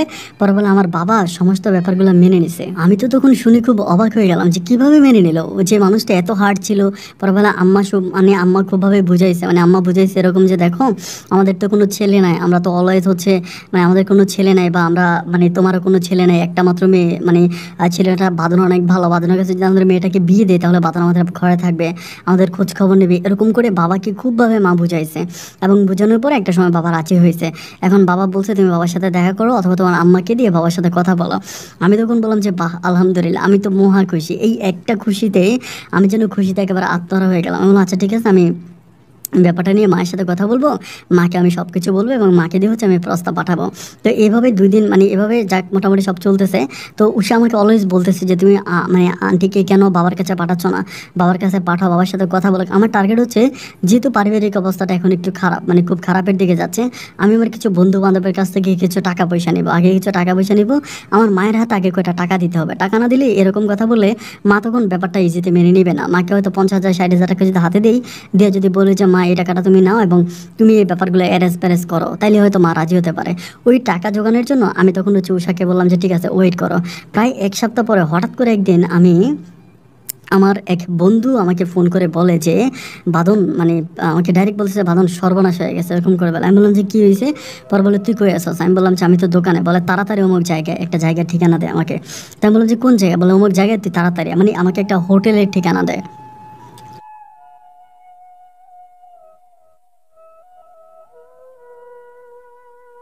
তো হোটেলটা হচ্ছে আবাসিক হোটেল, ওরকম একটা হোটেলের ঠিকানা দেওয়ার পর আমি তখন বললাম যে কেন, ওখানে কী হয়েছে? আমাকে বলে তুই তাড়াতাড়ি আয়, একটা ঘটনা ঘটছে, তুই আস, আমি এটা বলে।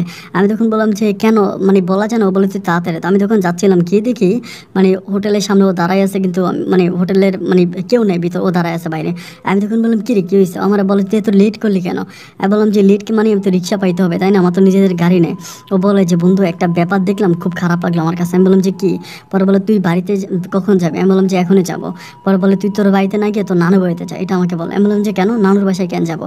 মানে আমাদের নানু বাসা ওখানে ছিল। পরে বলে যে একটা ঘটনা দেখলাম, খুব খারাপ লাগলো এই জন্য। আমি বললাম যে তুই অমতম তো না করে আমাকে বল না কী হয়েছে।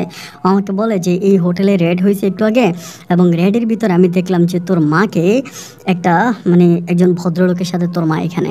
আমি তখন বললাম যে কী বলিস তুই, আমার মা? ও বলে হ্যাঁ তোর মা। আমি তখন বললাম যে তোর মাথা ঠিক আছে, এগুলো কী বলতেছিস?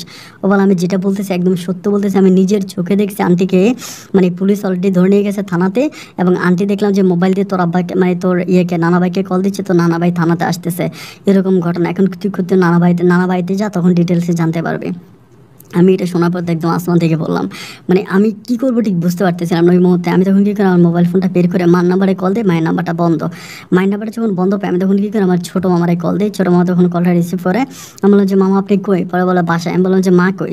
পরে বলে আসছে। তখন কী হয়েছে? আমি বললাম কিছু হয় নাই। উনি বলে না কিছু হয় নাই। তো আমি বললাম যে মানে অনেস্টলি বলো কিছু হয় নাই। উনি বলে না কিছু হয় নাই, তুই কই? আমি বললাম যে মাকে বাসায় আসছে। পরে বলে না বাসায় নাই, বাইরে আছে। আমি তখন বললাম আমি বাসা আসতেছি। বলে তুই বাসায় আসিস না, তুই তোদের বাসায় যা, আমি আপাকে নিয়ে তোদের বাসায় যাবো, এটা আমাকে বলো। আমি বললাম যে মা কোথায়, ডিটেলস আমাকে বলো। তো মামার সাথে কথাবার্তা বলে লাইন কেটে আমি সরাসরি নানুদের বাসায় গেলাম। নানুদের বাসায় যাওয়ার পর দেখলাম যে একদম বাসাটা পুরো থমথমে অবস্থা, মানে খুবই থমথম বিরাজ করতেছে। আমি তখন বাসায় যাওয়ার পরে আমার নানুমণি মানে খুবই বিব্রত, সবাই অনেক বিব্রত। আমি বললাম যে মা কই? তো কেউ কোনো কথা বলে না। নানা ভাই তখন ঘরে আছে। তো নানা ভাই বলে যে তোর আম্মা তো তোদের বাসায়। আমি বললাম যে বাসায় মানে, আমি তো শুনলাম যে মা নাকি থানাতে। বলে থানার ঝামেলা শেষ হয়ে গেছে, এখন বাসায় গেছে। আমি বললাম যে কোন বাসায় গেছে? বলে তোদের বাসায়। আমি বললাম আজ আমাদের আমাদের বাসায় তো মার মোবাইল বন্ধ কেন? পরে বলে আচ্ছা ঠিক আছে তোকে আমি নিয়ে যাবো।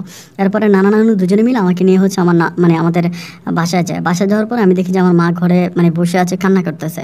তো কান্না করতেছে দেখে আমি তখন মানে গেলাম, কাছে গেলাম, বলছি যে মা কী হয়েছে, কান্না করতেছো কেন? কোনো কথা বলেন, আমার দিকে তাকায় না। পরে আমি নানা ভাই আমাকে ডাক দিয়ে মানে পাশে ডাক দিয়ে নিয়ে বলতে চাচ্ছাও একটা ঘটনা আমি তোকে বলি, তুই যখন বড় হয়েছিস মানে দুনিয়াদারি সম্বন্ধে সব কিছুই বুঝিস, বা তুই যেহেতু এভাবে প্রশ্ন করতেছিস তার মানে তুই কিছু শুনতে পাইছিস। আমি তোকে ব্যাপারটা ডিটেলসে বলি, তোর এখন একটা বুদ্ধি আছে, তুই তো ডিটেলসে আমাকে বল। আমি তখন বলি যে না এত বোঝানোর দরকার নেই, কী হয়েছে আমাকে বলো।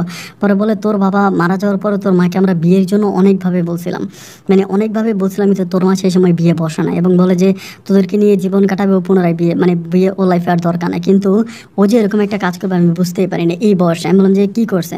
পরে বলে এরকম এরকম এক ছেলের সাথে নাকি ফেসবুকে পরিচয় হয়েছে, পরিচয় হওয়ার পরে এই ছেলের সাথে তোর মা হচ্ছে এরকম দেখা করতে গেছে অমুক জায়গায়, এখন ওই হোটেলে রেড হয়েছে, পুলিশ ধরে থানাতে নিয়ে গেছে এবং আমাদের সাথে মশলাকা দিয়ে আসছে যে আমি যে ছেলের সাথে ধরা গেছে ওই ছেলের সাথে আমি তোর মার বিয়ে দিতে হবে, এটা থানাতে মশলাকা দিয়ে আসছে। আমি তখন বললাম যেটা তুমি কী কথা বলতেছো, আমার মা এই বৃদ্ধ বয়সে? পরে বলে এখন কী করবো নাতি, আমি তো এলাকাতে মুখ দেখাইতে পারতেছি না, এখন তুই তো আছিস, তুই বল তুই কী করতে। আমি তখন বললাম যে না এটা তো কোনোদিনও হতে পারে না, মানে আমি তখন বললাম যে না এটা হতে পারে না। উনি তখন বলে যে এটা পুরো এলাকা হয়ে গেছে এবং এটা যদি না হয় তাহলে অবস্থা খুব খারাপ হয়ে যাবে, আমি থানাতে বলে আসছে। এবং ইতিমধ্যে আমি তখন বললাম যে আচ্ছা ঠিক আছে আপনি যেটা ভালো মনে করেন সেটাই করেন। এটা বলে আমি তখন মানে বাসা থেকে বেরোয়েছি খুব সেট মোডে। বাসা থেকে বেরোয় মানে দেখতেছি প্রত্যেকটা মানুষের মোড়ে মোড়ে মোড়ে মোড়ে এই কথাবার্তা। আমি তখন অবাক হয়ে যাই। চায়ের দোকানে যাওয়ার পরে বলে কিরে মামা তোর মা নাকি ওরকম লোকের সাথে ধরা খাইছে। আমি তখন চায়ের দোকানে ছেলেটারে বলতেছি তুই কেমনে জানিস? পরে বলে বেটা সারা দুনিয়ার মানুষ জানে, এটা ফেসবুকে পুরো ভাইরাল টপিকস। আমি বললাম মানি? পরে ও আমাকে ফেসবুকে গিয়ে দেখাইতেছে ওইখানেরই কোনো একটা ছেলে এটা ফেসবুকে ভিডিও করে ফেলে। মানে ওদেরকেও আমার মা একসাথে, মা ছিল না আরও কয়েকজন ছিল আর কি, সিরিয়ালে মানে বের করতেছে, একজোড়া করে বের করতেছে। তো ওরকম করে বলতেছে যে দেখ ওখানে তোর মা মানে সিরিয়ালে বের হইতেছে। এবার আমি মাকে দেখার পর তো আমি তো পুরো আসমান মানে একদম পুরো আমার মায়ের ফেস সম্পূর্ণ দেখা যাচ্ছে আর কি। তো আমার মাকে তো আমাদের এলাকাতে মোটামুটি সবাই চিনে, এখন এটা পুরো এলাকা হয়ে গেছে। আমি তো তখন আর মানে কিছু বলতে পারি না। এরই মাঝে হঠাৎ করে উষা আমাকে কল দেয়। উষা কিন্তু আমার মায়ের ছবি দেখেছে, আমার মাকে সরাসরি দেখে না কিন্তু ছবি দেখেছে।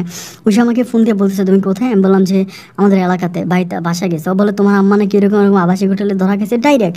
আমি তখন বললাম যে তোমার কী বলছে? পরে বলে কী বলছে মানে আমার ফ্রেন্ডটা সবাই জেনে গেছে। আমি বললাম যে তোমার ফ্রেন্ড আমার মাকে কীভাবে চিনে? পরে বলে তোমার মাকে চিনে না কি আছে, আমি সবার কাছে দেখাইছি এটা আমার শাশুড়ি, তোমার আম্মার ছবি আমার ফ্রেন্ডদেরকে সবাইকে দেখাইছি। আমি তখন বললাম এই ঘন্টাখানিকের ভিতরে এটি এভাবে কি ভাইরাল হয়ে গেল? ও বলে দেখো তুমি প্লিজ আমাকে ডিটেলসে বলো যে কী হয়েছে।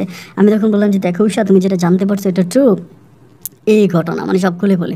ও তখন আমাকে বলে ছি মানে আমার খুব লজ্জা লাগতেছে, আমি কীভাবে মানে মুখ দেখাবো এটা বলো, তখন লাইনটা কেটে দেয়। আমি তখন ঘরে যাই, ঘরে যাওয়ার পর মা তো সেই কান্নাকাটি করতেছে, ছোটো বোন তখন মন খারাপ করে বসে আছে। এবার নানা বিয়ের প্রস্তুতি নিচ্ছে যে বিয়ে পড়াবে এখন, মানে মোটামুটিভাবে সমস্ত রকমের প্রস্তুতি নাও উনি বিয়ে পড়াবে। আমি তখন বলতেছিলাম যে আল্লাহ আমি এখন কী করবো, মানে বুঝতে পারতেছিলাম না। এভাবে সময়টা কাটতে কাটতে একটা সময় প্রায় 2 থেকে 3 দিনের মাথায় আমার নানা ওই ছেলেকে ঠিক করে আমার মায়ের সাথে ওই ছেলের বিয়ে পড়ায় দেয়। মানে উনি এরকম একজন পার্সন, মানে উনি বিয়ে করে নেয়, ওনার বয়স প্রায় মানে 35-এর মতো হবে। কেন বিয়ে করে না এটা আমি জানি না। এবং সে হচ্ছে তেমন কিছুই করে না, একটা গার্মেন্টসে হচ্ছে চাকরি করে, সুপারভাইজার পোস্টে একটা গার্মেন্টসে চাকরি করে, ওইটাই হচ্ছে ওনার মানে আয়ের উৎস। এবং ওনার বাড়ি হচ্ছে ওনার গ্রামের বাড়ি হচ্ছে সিলেট, মানে ওনার বাড়ি সিলেটে। তো এখানে হচ্ছে থাকে, মানে একজ্যাক্টলি সিলেট যে সেটাও বলা যায় না। সে কখনো বলে সিলেট, কখনো বলে কুমিল্লা, কখনো বলে নোয়াখালী, মানে ডিটেলসে ওর ঠিকানাও কোথাও বলে না। তো যাই হোক এরপরে নানা ওনাকে ডেকে নিয়ে আসে, মানে আনার পরে এভাবে পারিবারিকভাবে হচ্ছে আমার মায়ের সাথে এই বয়স ওনার বিয়ে হয়। এবং ওই বিয়েটাও মানে অবাক করার ব্যাপার হচ্ছে ওই বিয়েটাও হচ্ছে এটা মানুষ ফেসবুকে ভিডিও করে, মানে মানে মানে ফেসবুকে ভিডিও করে আপলোড দেয় যে, এবং লেখে এরকম। অনেক ইউটিউবারও এটা নিয়ে অনেক মানে হাসির কন্টেন্ট তৈরি করে যে মানে ভালোবাসার কোনো বয়স নেই এরকম কথাবার্তা বলে, মানে ভালোবাসা এমন একটা জিনিস এটা যে কোনো বয়সে মানুষের উপরে ভর করে, এটা সেটা বলে পুরো ফেসবুক জুড়ে আমার মায়ের ওই ছবিটা টল হয়ে যায় ওই সময়। মানে আমার মায়ের সাথে ওনার ছবিটা, উনি কিন্তু আমার মায়ের থেকেও দেখতে অনেক ছোট দেখাচ্ছে, মানে হয় না ওনার বয়স হয়েছে ঠিক আছে একটু বয়স বাড়তে, কিন্তু কোনোভাবে আমার মায়ের সাথে ম্যাচিং হচ্ছে না। আমার মায়ের স্বাস্থ্য ভালো ছিল দেখেই বুঝে যায় মায়ের অনেক বয়স, গালটাল ভেঙে গেছে, কিন্তু ওনাকে অনেক ইয়াং লাগতেছে, যথেষ্ট ইয়াং লাগতেছে। এটা নিয়ে ফেসবুকের মধ্যে যথেষ্ট রকমের তুলপাল কাণ্ড। এরকম করে তুলপাল কাণ্ড হয়ে যাওয়ার পর এখন উষা বলতেছে, আমার বাবা ডাইরেক্ট বলতেছে যে এরকম দুর্চরিত্রা ফ্যামিলিতে আমাকে বিয়ে দিবে না, মানে উষার বাবা ডাইরেক্ট এখন ফিরে গেছে। আমি তখন বললাম যে উষা এটা কেমন কথা বলতেছে? ও বলে যে না হবে না। আমি তখন উষার মায়ের সাথে কথা বলি, উষার মাও সেম একই কথা বলতেছে, মানে ওরা এখন আর উষাকে আমার কাছে বিয়ে দেবে না। আমি তখন প্রচুর পরিমাণে বিপাকে পড়ে গেলাম যে কী করা যায়। ওর মাও রাজি নেই, ওর বাবাও রাজি নেই। ও তখন খুব কান্নাকাটি করতেছে। ও বলে আমি এখন কী করবো, আমি তো তোমাকে মনে প্রাণে ভালোবাসি, আমি তোমাকে ছাড়া অন্য কারো কাছে যাইতে পারবো না। ওর বাবার কথাই একটা প্রয়োজনে মেয়েকে কেটে গাঙ্গে বাসায় দেবো, তারপরেও এরকম দূর চরিত্র পরিবারে আমার মেয়েকে আমি বিয়ে দেবো না। এবং উষার মায়ের সেম একই কথা। আমি কিছুই বুঝতে পারতেছি না যে ঠিক এই মুহূর্তে আমার কী করা উচিত। আমি তখন এত পরিমাণে ডিপ্রেশনে পড়ে যাই, কান্নাকাটি করি। সময়গুলো কাটতে কাটতে একটা পর্যায়ে আমি উষাকে বলি যে উষা শোনো, আমার কাছে সেকেন্ড কোনো রাস্তা নেই, রাস্তা একটাই, সেটা হচ্ছে আমরা পালিয়ে যাব। তো আমাকে বলতেছে পালিয়ে গেলে কী হবে। আমি বলে পালিয়ে যাওয়া ছাড়া তো সেকেন্ড কোনো অপশন নাই। যদি পালিয়ে গিয়ে আমরা বিয়ে করে ফেলি, তোমার আব্বা আম্মা একসময় না একসময় মেনে নেবে, তা না হলে মেনে নেবে না। প্লিজ তুমি আমার কথাটা শোনো। এভাবে তার হাতে পেয়ে ধরে যখন আমি কান্নাকাটি করে বলো, তখন বলো আচ্ছা ঠিক আছে আমার কথা মতো। এরপরে আমরা কী করি, এক সপ্তাহ পরে আমি তখন উষাকে নিয়ে বাসা থেকে পালায়া যায় বলতে ঢাকাতেই থাকি। আমার এক বন্ধুর বাসায় উঠি, ওইখানে গিয়ে আমরা তখন হচ্ছে কলমা কাবিন করে আমরা বিয়ে করি। 5 লাখ টাকা কাবিনে আমি উষাকে ওইখানে বিয়ে করি। বিয়ে করার পর আমি উষা আমাকে কল দেয়। কল দেওয়ার পর আমি তখন বলি যে আমি তো আপনাকে মা ডাকছিলাম, এখন পার্মানেন্টলি আপনাকে মা বানাই দিলাম। আমি তখন বলছি কী করছিস তুই, মানে একটু তুই করে সম্বোধন করে। আমি বললাম যে এরকম আমি উষাকে বিয়ে করে ফেলছি। তখন এই প্রথম ওনার সাথে আমার সম্পর্ক হওয়ার পরে এই প্রথম উনি আমাকে একটা গালি দেয়, খুব খারাপ ভাষায়, খুবই খারাপ ভাষায় একটা গালি দেয়। গালি দিয়ে বলতেছে যে তোর এত বড় সাহস, এরকম একটা গালি দেয়। তো যাই হোক, আমাকে যখন গালিটা দেয় আমি তখন আর কী করবো, ওনার এই গালি শোনার পর আমি তখন আর কিচ্ছু বলি না। মানে ঠিক আছে ফাইন, আমি আর এটা নিয়ে কোনো কথা বলি না। কোনো কথা না বলার পরে তো যাই হোক, এরপরে উনি তখন আসে, মানে ওই ঘরে আসে।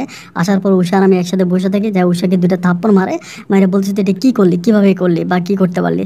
তো আমি বললাম যে দেখেন ওর তো বিয়ে করে ফেলছে, এখন তো আর আপনি এটা নিয়ে কোনো রকমের সিক্রেট করতে পারেন না। পরে উনি এখানে দাঁড়ায় উষার বাবাকে কল দেয়। আমি তখন আমার কিছু বন্ধু বান্ধবকে কল দেয়, মানে আমার ওই ঢাকার লোকাল বন্ধু বান্ধবগুলো তখন সবাই আসে, উষার বাবাও আসে। সবাই বলতেছে আঙ্কেল বিয়ে হয়ে গেছে, এখন তো এটা নিয়ে আপনি দ্বিমত করতে পারেন না। উষাও বলতেছে যে আমি ওকে পছন্দ করে আমি বিয়ে করে ফেলছি। তো যাই হোক, উষার বাবা এরপরে আর কি করবে, আর কিছু বলার তো কিছু বলার নাই। পরে বলে যে আমার মেয়ে আমার বাসায় থাকবে, আমার মেয়ে ও বাসায় যাবে না, এটা বলে। আমি বললাম আচ্ছা ঠিক আছে উষা আপনার বাসায় থাকবে, আমার বাসায় যাওয়া লাগবে না। এরপরে পারিবারিকভাবেই ব্যাপারটা একটু সলভের দিকে যায়, সমাধার দিকে যায়। এরপরে উষা বাসায় থাকে, আমি তখন কি করি ওই স্বর্ণের দোকানে চাকরি করি। এভাবে কাটে আরও প্রায় 2 থেকে 3 মাসের মতো। 2-3 মাস পরেই উষার বাবা আমাকে একদিন বলতেছে যে এটা কেমন কথা। আমার মা কিন্তু তখন ওইভাবে পরিবারে থাকতেছে। আমার ছোটো বোন তো অলওয়েজ আমাকে ফোন দিয়ে কান্নাকাটি করে, ভাই এগুলো কী দেখে চোখের সামনে সহ্য করতে পারি না, এই বয়সে মা এগুলো কী করলো বা এটা সেটা। আমি তখন আমার ছোটো বোনকে বিয়ে দেওয়ার জন্য মামাদেরকে বলি যে মামারা আপনারা ওরে বিয়ের ব্যবস্থা করেন। আমার ছোটো বোনটা দেখতে একটু কালো ছিল, মানে গায়ের রঙটা ভালো ছিল না এবং চেহারার কাঠিংটা একটু ময়লা ছিল। এই জন্যই আসলে আমার ওই ছোটো বোনটার বিয়ে হচ্ছিল না। আর আমার বড় বোনটা দেখতে সুন্দরী ছিল, এই জন্য ওর বিয়ে হইলো। তো এইভাবে ছোটো বোনটা খুব ডিপ্রেশনে থাকে, এর মাঝে আমিও বিয়ে করে ফেললাম। তো যাই হোক, আমি কিন্তু বিয়ে করার পর আমার ছোটো বোনকে ভুলি নাই, সাপোর্ট করে যাচ্ছে কিন্তু আমার ছোটো বোনকে। আমি অলওয়েজ এটা সেটা বা যাই লাগে আমার ছোটো বোনকে সাপোর্ট করেছে। সময়গুলো এভাবে কাটতে কাটতে একটা সময় আমার শ্বশুর উনি আমাকে বলতেছে যে তুমি বিদেশে চলে যাও।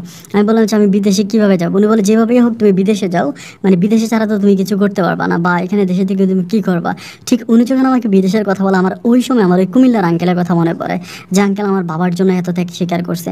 আমি আজকে এত বছর পরে খুব কষ্ট করে আঙ্কেলের নাম্বারটা জোগাড় করি। কুমিল্লা থেকে আমি আঙ্কেলের বাড়ি চিনি, বাসা চিনি, মানে যে গ্রামের বাড়ি চিনি, ওই গ্রামের বাড়ি যে কুমিল্লা গিয়ে আমি আঙ্কেলের নাম্বারটা জোগাড় করে একদিন আমি আঙ্কেলকে কল দিয়ে বলে যে আঙ্কেল আপনি আমাকে চিনতে পারছেন, আমি বাঁধন। পরে বলে চিনবো না কেন, আমি তোর ছেলে ডাকলাম না, তোরা তো আমার সাথে যোগাযোগ বন্ধ করে দিলে বা কোনো যোগাযোগ করলি না। আমি তখন সব কিছু বলেছি আঙ্কেল এই ঘটনা, আমি বিদেশ যাবো, আপনি আমার একটু বিদেশের ব্যবস্থা করেন। বলে তো এতদিন ধরে বললি না কেন, বা এতদিন ধরে তো তোর কোনো রেসপন্স ছিল না। আমি বললাম যে এখন আমি যাবো, আপনি যদি মানে আমাকে বা করেন তাহলে আঙ্কেল আমার জন্য খুব উপকার হবে। আচ্ছা ঠিক আছে তুই পাসপোর্ট কর। পরে উনি আমার জন্য বিদেশ থেকে 10,000 টাকা পাঠায়। 10,000 টাকা পাঠায়, আমি 10,000 টাকা দিয়া পাসপোর্ট করি। পাসপোর্টের কাজ কমপ্লিট হওয়ার পর আমি কী করি, আমার পাসপোর্ট ওনার জন্য পাঠানোর পরে উনি তখন ভিসা ব্যবস্থা করে। প্রায় আমি এখানে 3-4 মাস ঘটনা, 3-4 মাসের মতো। আবার ওই 3-4 মাসের ভিতরে আমি বিদেশে চলে যাবো, এটা শোনার পরে এখান থেকে আমার মা উষার বাবাকে খুবভাবে বোঝাচ্ছে যে দেখেন, মানে এখন যদি ছেলে মেয়ে বিয়ে করে ফেলছে বা আমরা মেনে নেয়, ওভাবে খুবভাবে বোঝাচ্ছে। কিন্তু উষার বাবা উষাকে আমাদের পরিবারে দিবে না, কথা সোজা। মানে এরকম একটা নোংরা পরিবার উনি ওনার মেয়েকে পাঠাবে না। এভাবে সময়গুলো কাটতে কাটতে একটা সময় আমার কাতারের ভিসা হয়। আমি তখন মাকে সব কিছু বলে, এবং ছোটো বোনটাকে, মানে ওই সময় ছোটো বোনের বিয়ে হয় না, আমি ছোটো বোনটাকে বলি যে তুই বাসায় থাকবি, আমাকে অলওয়েজ ইনফরমেশন দিবি কী হয় না হয়, মা কী করে বা ওই লোকে কী করে। মানে ওনার নাম হচ্ছে গিয়ে হামিদ, আমি যে হামিদ কী করে বা সব কিছু আমাকে বলবে। তো ছোটো বোনকে সব কিছু বুঝে, আমার বউকে বুঝে, মানে শ্বশুর শাশুড়ি সবার কাছ থেকে অনুমতি নেওয়া। কিন্তু এই যে আমি কাতারে যাচ্ছি, পাসপোর্টের টাকা থেকে শুরু করে সমস্ত টাকাগুলো ওই কুমিল্লার আঙ্কেলে দিছে।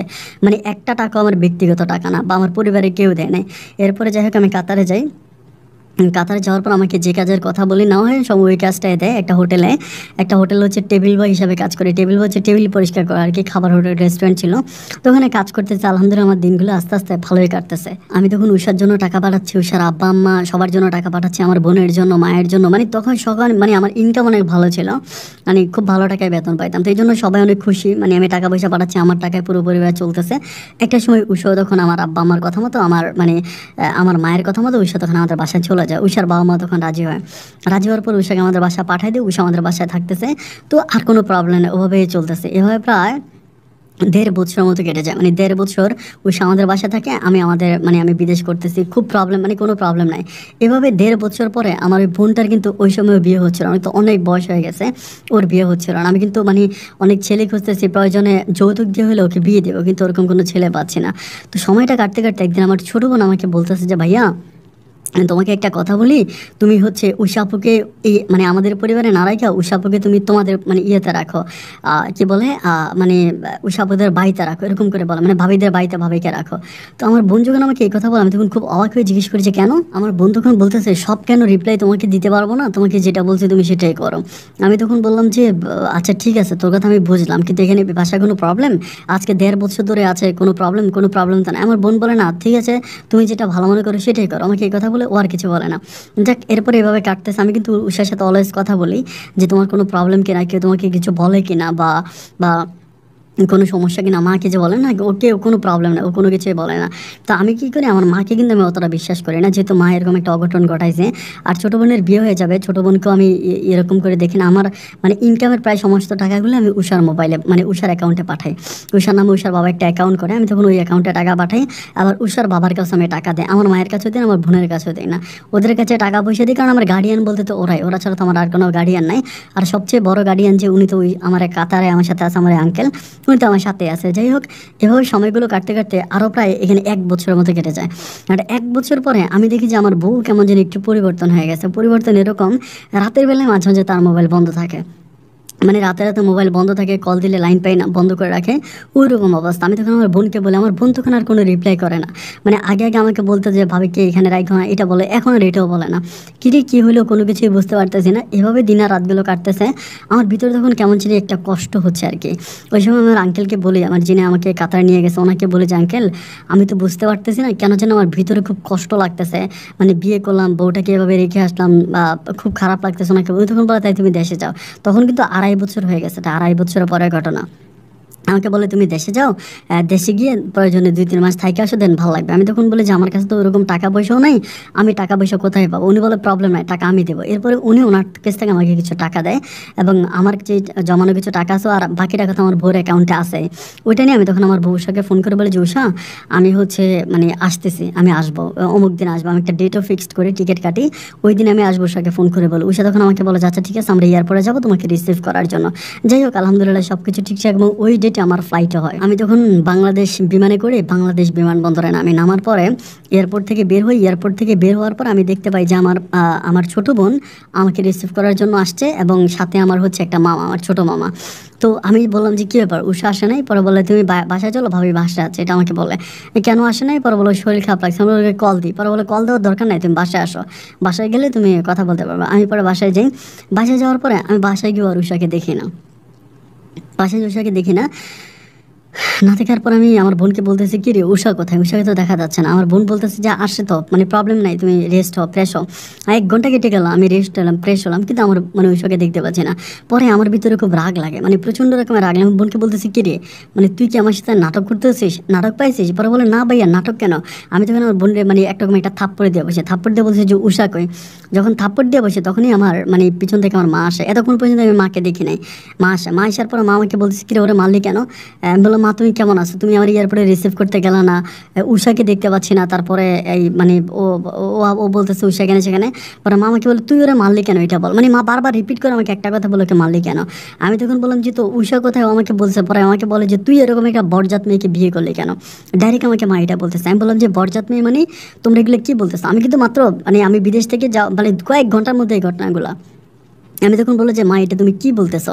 পরে বলে তোর মতো বেয়াদব ছেলে, তুই একটা বজ্জাত মেয়েকে আমাদের ঘরে নিয়ে আসলি, এটা সেটা বলে মা তখন আমার উপরে খুব খেপে যায়। কিরে আমি একটা মানুষ 2.5 বছর পরে বিদেশ থেকে আসলাম, যেখানে মায়ের মুখ থেকে একটু ভালো কথা শুনবো, বোন একটু ভালো কথা বলবে, এখানে এরকম কথা। আমি তখন ঘর থেকে বেরিয়ে যাই, বেরোয় আমি তখন আর না ছোটো মামারে কল দিই, কল দিয়া মানে ছোটো মামা তখন বেরিয়ে যায়, ছোটো মামারে কল দিয়ে আনি, ছোটো মামার দিয়ে আমি তখন আমার নানু বাড়িতে যাই।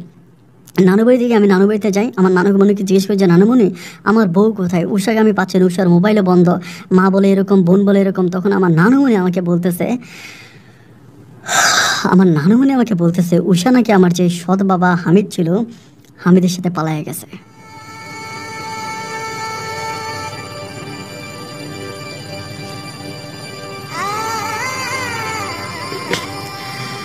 আমি এটা শোনার পরে মনে হয় আমার ভিতরে কোনো বোধ ছিল না, আমি লাইক সেন্সলেসের মতো হয়ে গেছে, অজ্ঞানের মতো হয়ে গেছে। আমি বললাম সেটা কী বলতেছে? বলে হ্যাঁ এরকম ঘটনা, এবং তাদের মাঝে বেশ কিছুদিন ধরে সম্পর্ক ছিল। তোর বোন এটা দেখতে পাইছো, তোর বোন নাকি তোকে বলছে তুই নাকি তোর বোনের কথা শুনিস নাই, আমাদের সাথে তো তুই কখনো ফোন করে কথাবার্তা বলিস নাই। আমি তখন বললাম যে নানু এটা কিভাবে সম্ভব, এটা কিভাবে সম্ভব, এটা তো হতে পারে না। উনি বলে যে যেটা হয়ে গেছে এটা মানে এখন কী করার আছে, যেটা হওয়ার সেটা তো হয়ে গেছে। আমি তখন কী করি, ওইখান থেকে ওই ড্রেসে আমি আমার শ্বশুরবাড়িতে যাই।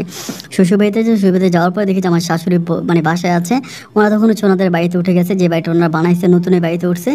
আমি যাওয়ার পরে ওনাকে পা ধরে সালাম করে উনি বলে বসো, মানে খুবই মন খারাপ, মুখ কালো। আমি বসি, বসার পর আমাকে বলতেছে যে কখন আসছো? আমি বললাম যে আমি তো আসার আগে আপনাকে বলছিলাম যে আমি আসতেছি। বলে হ্যাঁ তা তো বলছো। আমি বললাম উষা কোথায়? পরে বলে যে তুমি কি শোনো নাই? আমি বলি তা তো আমি শুনছি, কিন্তু এটা কীভাবে সম্ভব? পরে আমাকে বলে যে তুমি আমার মেয়ের জীবনটাকে নষ্ট করছো। উনি আমাকে বলে, আমি বললাম যে আমি কিভাবে নষ্ট করলাম? আমি তো বিদেশ গেলাম, ওকে বিয়ে করলাম, টাকা পয়সা দিলাম, সমস্ত টাকা পয়সাগুলো আপনাদের কাছেই দিলাম, একটা টাকা আমার নিজের কাছেও রাখলাম না, আমার মাকে আর বোনকেও দিনে আপনাদেরকেও দিছে। পরে বলে যে না এটা ঠিক আছে, কিন্তু তোমাকে আমরা বারবার বলছিলাম যে আমার মেয়েটাকে তোমরা ওই পরিবারে পাঠাও না, তোমরা জোর করে আমার মেয়েটাকে ওই পরিবারে পাঠাইছে, এবং ওই পরিবারে পাঠানোর কারণেই কিন্তু আমার মেয়েটা এরকম হয়েছে। আমি বলে যে এটা কীভাবে সম্ভব? আপনি কি একটাবার চিন্তা করতে পারেন, যিনি আমার সৎ বাবা, আমার সৎ বাবার সাথে আমার বউ, এটা কি মানা যায়? উনি তখন আমাকে বলেছে যেটা হয়ে গেছে এখন কি করবে, এলাকাতে তো মুখ দেখানোর মতো কোনো ব্যবস্থা নাই। তোমার আঙ্কেল হচ্ছে মানে তোমার শ্বশুর হচ্ছে গ্রামে চলে গেছে, উনি মানে এই ঘটনার পরে মানে গ্রামেই চলে গেছে। উনি এটা শোনার পরে আমি তো বাসা থেকে বের হইতে পারতেছি না, এখন আমি কি করবো? মানে উনি খুব কান্নাকাটি করতেছে, ওনাকে দেখলেই মনে হয়। আমি তখন বললাম যে এখন এটা কীভাবে হইলো বা কোথায় আছে, কোনো সন্ধান পাইছে? উনি বলে যে না কোনো সন্ধান পাই নাই, শুধু ওর মোবাইল থেকে ওই লম্পট ভুইরা বেটা হামিদদা ফোন করে খালি বলছে যে মানে আপনি আমার জন্য দোয়া করেন, আমরা এরকম এরকম চলে যাচ্ছি, এটা বলে। আমি তখন এটা কেমন কথা বলতেছেন মা, এগুলো কি মানে মানার মতো কথা? মানে পরে উনি আমাকে বলতেছে এখন কি করা যায়, তুমি কি করতে পারবা?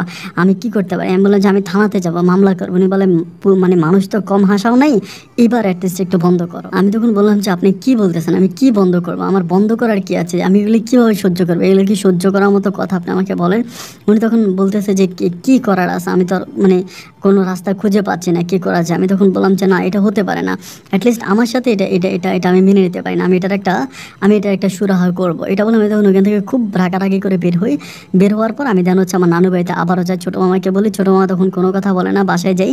আমি যতজনের কাছে দৌড়াই আমার পিছনে কেউ আর আসে না, আমি একাই দৌড়াচ্ছি, একবার এখানে যাচ্ছি, একবার ওখানে যাচ্ছি, এখানে সেখানে বিভিন্ন জায়গায় যাচ্ছি। প্রায় 1 মাসের মতো কেটে গেছে, না আমি উষার কোনো সন্ধান পাইলাম, না আমি হামিদের কোনো সন্ধান পাইলাম। উষা আর হামিদ কোথায় আছে এটা কেউ বলতে পারে না। আমি আমাদের ঢাকা শহরের বিভিন্ন জায়গায় ওকে খুঁজেছি, মানে এমন অবস্থা হয়েছে যে এলাকা থেকে বের হইলে মানে একে তো আমার মা একটা অঘটন করলো, এবং এটার পরে মানে কারো কাছে মুখ দেখাইতে পারি না, যে কেউ দেখলে মানে চেহারা দেখলেই বলতে শুরু করে। আর এখন তো মনে করেন যে ভার্চুয়ালের যুগ, মানে ফেসবুকে এটা নিয়ে অনেক লেখালেখি, অনেকে এটা নিয়ে অনেক ভিডিও তৈরি করে ফেলছে। মানে অবস্থাটা এরকম হয়েছে যে আমার জায়গায় আমি আর কোনোভাবেই ঠিক থাকতে পারতেছি না।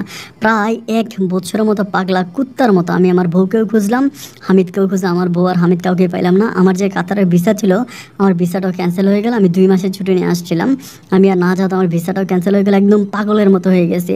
একে তো বিদেশের সমস্ত টাকা পয়সাগুলো তার অ্যাকাউন্টে ছিল, ওর বাবার অ্যাকাউন্টে ছিল, ওর বাবা ওর অ্যাকাউন্ট থেকে আমাকে আর 1 টাকাও দিল না। প্রায় 4.5 লাখ টাকার মতো ওর বাবার অ্যাকাউন্টে আমার ছিল, ওর বাবা আমাকে 1 টাকা ওনার অ্যাকাউন্ট থেকে দিল না। উষার অ্যাকাউন্টে যা ছিল উষা তো তা নিয়ে চলে গেল, আমার বিদেশে যাওয়াটা বন্ধ হয়ে গেল। আমি কোনোভাবেই কোনো ব্যাপার বুঝতে পারি না। এভাবে দিন রাতগুলো কাটতে কাটতে একটা সময় মানে আমাদের এলাকারই এক হুজুর টাইপের আর কি, উনি একটু মানে বুজুর্গ টাইপের, মানে 5 ওয়াক্ত নামাজ টামাজ পরে খুব ভালো বয়স্ক মানুষ আর কি। আমার আব্বা ওনাকে খুব ভালোবাসতো, মসজিদের ইমামতি করে। উনি আমাকে একদিন মানে আমাকে দেখার পর উনি খুব মায়া লাগে, উনি বলে যে উনি শুনছে তো মানুষের কাছে এরকম এরকম বলার পর আমাকে বলে আচ্ছা তোমার বউটাকে আমি যতদূর চিনি, আমি তোমাদের বাসায় মাঝে মাঝে মাঝে যাইতাম খাওয়া দাওয়া করার জন্য, তোমার বউ খাবার দিয়ে দিত। মানে অত্যন্ত ভালো একটা মেয়ে ছিল, এমন মেয়ে হতেই পারে না, এমন মেয়ে এরকম কাজ কখনোই করতে পারে না, এখানে কোনো একটা ঘটনা আছে। আমি বললাম যে কী ঘটনা আছে, আপনি কিসের ঘটনার কথা বলতেছেন? উনি বলে যে না কিছু একটা আছে, যে কিছু একটা না থাকে এমন ভালো একটা মেয়ে, এত ভালো লক্ষ্মী একটা মেয়ে এরকম কাজ করতেই পারে না। আমি তখন বললাম যে হুজুর আপনি কি বলেন? উনি আমাকে বলে তুমি কালকে সকালে ফজরের নামাজের আগে আমার বাসায় এসো। তো এটা আমাকে বলে আমি না ফজরের আগে আমি বেরোতে পারবো না। পরে বলে আচ্ছা ঠিক আছে, তাহলে তুমি একটা রাত আমার সাথে থাকো। এরপরে ওই দিন রাতে আমি এশার নামাজ শেষ করে ইমাম সাহেবের সাথে ইমাম সাহেবের বাসায় থাকি। থাকার পরে 3টার দিকে ইমাম সাহেব আমাকে ডাকে। ডাকার পর আমি তখন বললাম যে ডাকতেছেন মানে 3টা বাজে, আমাকে বলো উজু কর। আমি তখন উজু করি, টুপি পরে পাঞ্জাবি তো আমার পরাই থাকে। পরে উনি আমাকে সামনে বসায়, বসানোর পরে আমার হাতে 2টা সুপারি দেয়, দুটো সুপারি একদম কাঁচা সুপারি হাতে দেয়। হাতে দেওয়ার পরে আমাকে কয়েকটা কথা বলতে বলে, কথাগুলো আমার মুখে আসতেছে না, খুবই মানে ডিফিকাল্ট করা কথা ছিল, এরকম কথাগুলো বলে। বলার পর উনি একটা বৃত্তের মতো নেয়, মানে এরকম একটা সাদা কাগজ নেয়, একটা পেন্সিলের মতো নেয়। পরে কিছু মানে আমাকে কয়েকটা নাম্বার বলতে বলে যে তোমার মতো করে কয়েকটা নাম্বার বলো, মানে 1 থেকে 9-এর ভিতরে। আমি যখন কয়েকটা নাম্বার বলি তখন নাম্বারগুলো উঠানোর পরে উনি আমাকে মানে প্রায় 5 থেকে 10 মিনিট উনি আমাকে চোখ বন্ধ করে রাখে। 10 মিনিট পরে উনি বলে যে চোখ খোলো। খোলার পরে আমি স্পষ্ট দেখতে পাই ওখানে লেখা আছে, মানে প্রথমে অ্যারাবিক ভাষায় লেখা, এরপরে বাংলা ভাষায় লেখা, এবং এই লেখাগুলো ওনার হাতের লেখা না। মানে আমাকে যে হুজুর আমাকে সামনে বসা রাখছে এটা কিন্তু ওনার হাতের লেখা না। আমি কিন্তু লেখাগুলো ওনার হাতের লেখা আমি চিনি, একদম এত স্মুথ লাগে, এত সুন্দর লাগে যেন কম্পিউটার টাইপিং করা। মানে আমরা কম্পিউটার টাইপিং করলে লেখা যেরকম হয় এরকম করে লেখা যে তোর বউ তাবিজের গুণে চলে গেছে হামিদের কাছে, স্পষ্ট করে এটা লেখা, এবং এটা আরবিতেও লেখা। আমি তখন বললাম যে তাবিজের গুণে হামিদের সাথে চলে গেছে মানে বুঝলাম না। পরে হুজুর আমাকে বলতেছে যে এটা আমি আমার রিসার্চের মাধ্যমে বের করতে পারছি, এটা তোর বউকে তাবিজ করা হয়েছে এবং তাবিজ করে তোর বউকে ওই লম্পটে নিয়ে গেছে, ওইটা তাবিজের মাধ্যমে হয়েছে। আমি তখন বললাম যে কি বলেন? বলে হ্যাঁ তাবিজের মাধ্যমে হয়েছে। আমি তখন বললাম যে ওকে ফাইন ঠিক আছে। আমি তখন এই ব্যাপারটা নিয়ে হচ্ছে আমি আর মানে কারোর সাথে ব্যাপারটা নিয়ে আলাপ করতেছি না। পরে এটা প্রায় আরও 2-3 দিন পরে উনি অলওয়েজ আমাকে এটা বলতেছে যে এটা এই কারণে হয়েছে, এখন তুমি বুঝো যে কি করবা, বা আমাকে এটা বলে। তো আমি তখন চিন্তা করলাম যে আচ্ছা ঠিক আছে, আমি এটা নিয়ে আমার শাশুড়ির সাথে কথা বলি। এরপরে আমি আমার শাশুড়ির কাছে যাই, আমার শাশুড়িকে আমি ব্যাপারগুলো বলি। আমার শাশুড়ি আবার এগুলো বিশ্বাস করেন, আমার শাশুড়ি ভূত পেত বা তাবিজ এগুলো উনি বিশ্বাস করেন। এরপরে আমি ওনাকে খুবভাবে বোঝা যাবে, উনি বলে যে না যদি এরকম করে নিয়েই যাইতো তাহলে তো মানে এটা হতে পারে না। উনি বলে যে আমি অনেক হুজুরের সাথে কথা বলছি, ওটাকে মানে কেউ বলে না। আমি তখন বললাম যে আপনি একটু চেষ্টা করে দেখুন। তখন বলে যে না। এবার আমি আমার যে হুজুরের সাথে যে হুজুরে তাবিজ করেছিল, আমি হুজুরের সাথে কথা বলি, হুজুরকে বললাম যে হুজুর আমি যদি এরকমই হয়ে থাকে তাহলে তো আমি ওকে আনতে পারবো। পরে বলে হ্যাঁ পারবো। আমি বলে আপনি আমাকে আইনে দেন। বলে না আমি পারবো না, যে তাবিজ করছে বা এর চেয়ে বড় পাওয়ারে কোনো লোক লাগবে, সে তাবিজ করে তোমার বউকে আবার ফিরে আনতে পারবে। পরে আমি কী করলাম, আমি আরেকজন হুজুরের সাথে কথা বললাম, মানে উনিও মোটামুটি একটু বুজুর্গ টাইপের, ওনার সাথে কথা বললাম। উনি আমাকে সেম কথাই বলতেছে যে এই ঘটনা আপনার বউকে তাবিজ করে নিয়ে গেছে, কিন্তু আমাকে বলতেছে যে আমার বউয়ের ব্যবহারিত কোনো জিনিস লাগবে, লাইক ওর ব্যবহার করছে এরকম কাপড় চোপড় বা কোনো কিছু এটা সেটা মানে কিছু লাগবে, তারপর উনি তাবিজের মাধ্যমে আমার বউকে এনে দিতে পারবে। কিন্তু সবচেয়ে দুঃখজনক ব্যাপার হচ্ছে আমার বউ যখন ঘর থেকে চলে গেছে, আমার বউয়ের একটা সুতা আমার মা ঘরে রাখে নাই, সমস্ত কাপড় চোপড় এভরিথিং সব কিছু আমার মা হচ্ছে ঘর থেকে ফেলে দিছে, মানে একদম পুরে ফেলে দিছে। আর আমার শাশুড়ি কাছে আমি যখন বললাম যে ওর কিছু কাপড় চোপড় দেন, আমি এরকম করে হুজুরকে দেখে নিয়ে, আমার শাশুড়ি আমাকে বলতেছে যে না আমি জানি এগুলো দিলে তুমি আমার মেয়েকে নিয়ে কুফুরি করবা, মানে এগুলো দিয়ে তুমি আমার মেয়েকে কুফুরি করবা, কুফুরি করে মেরে ফেলবা। আমার শ্বশুর বাড়ি থেকে আমি ওর কোনো কাপড় চোপড় বা ওর ব্যবহৃত কোনো জিনিসপত্র নিতে পারি নাই। আজকে প্রায় 1 বছরের মতো হয়ে গেছে আমি এই ব্যাপারগুলো নিয়ে দৌড়ে করতেছি, কখনো আমার শাশুড়ি কাছে যাই, কখনো এখানে যাই, কখনো ওইখানে যাই, কিন্তু 1 বছরের মাঝে কখনো শুনি তারা সিলেটে আছে, কখনো শুনি চট্টগ্রামে আছে, কখনো শুনি ঢাকাতে আছে, একবার এক জায়গায় শুনি আমি তাদেরকে দেখতে পাই না বা তাদেরকে আমি খুঁজেও পাই না, হামিদকেও পাই না, আমার বউ উষাকেও পাই না। ঠিক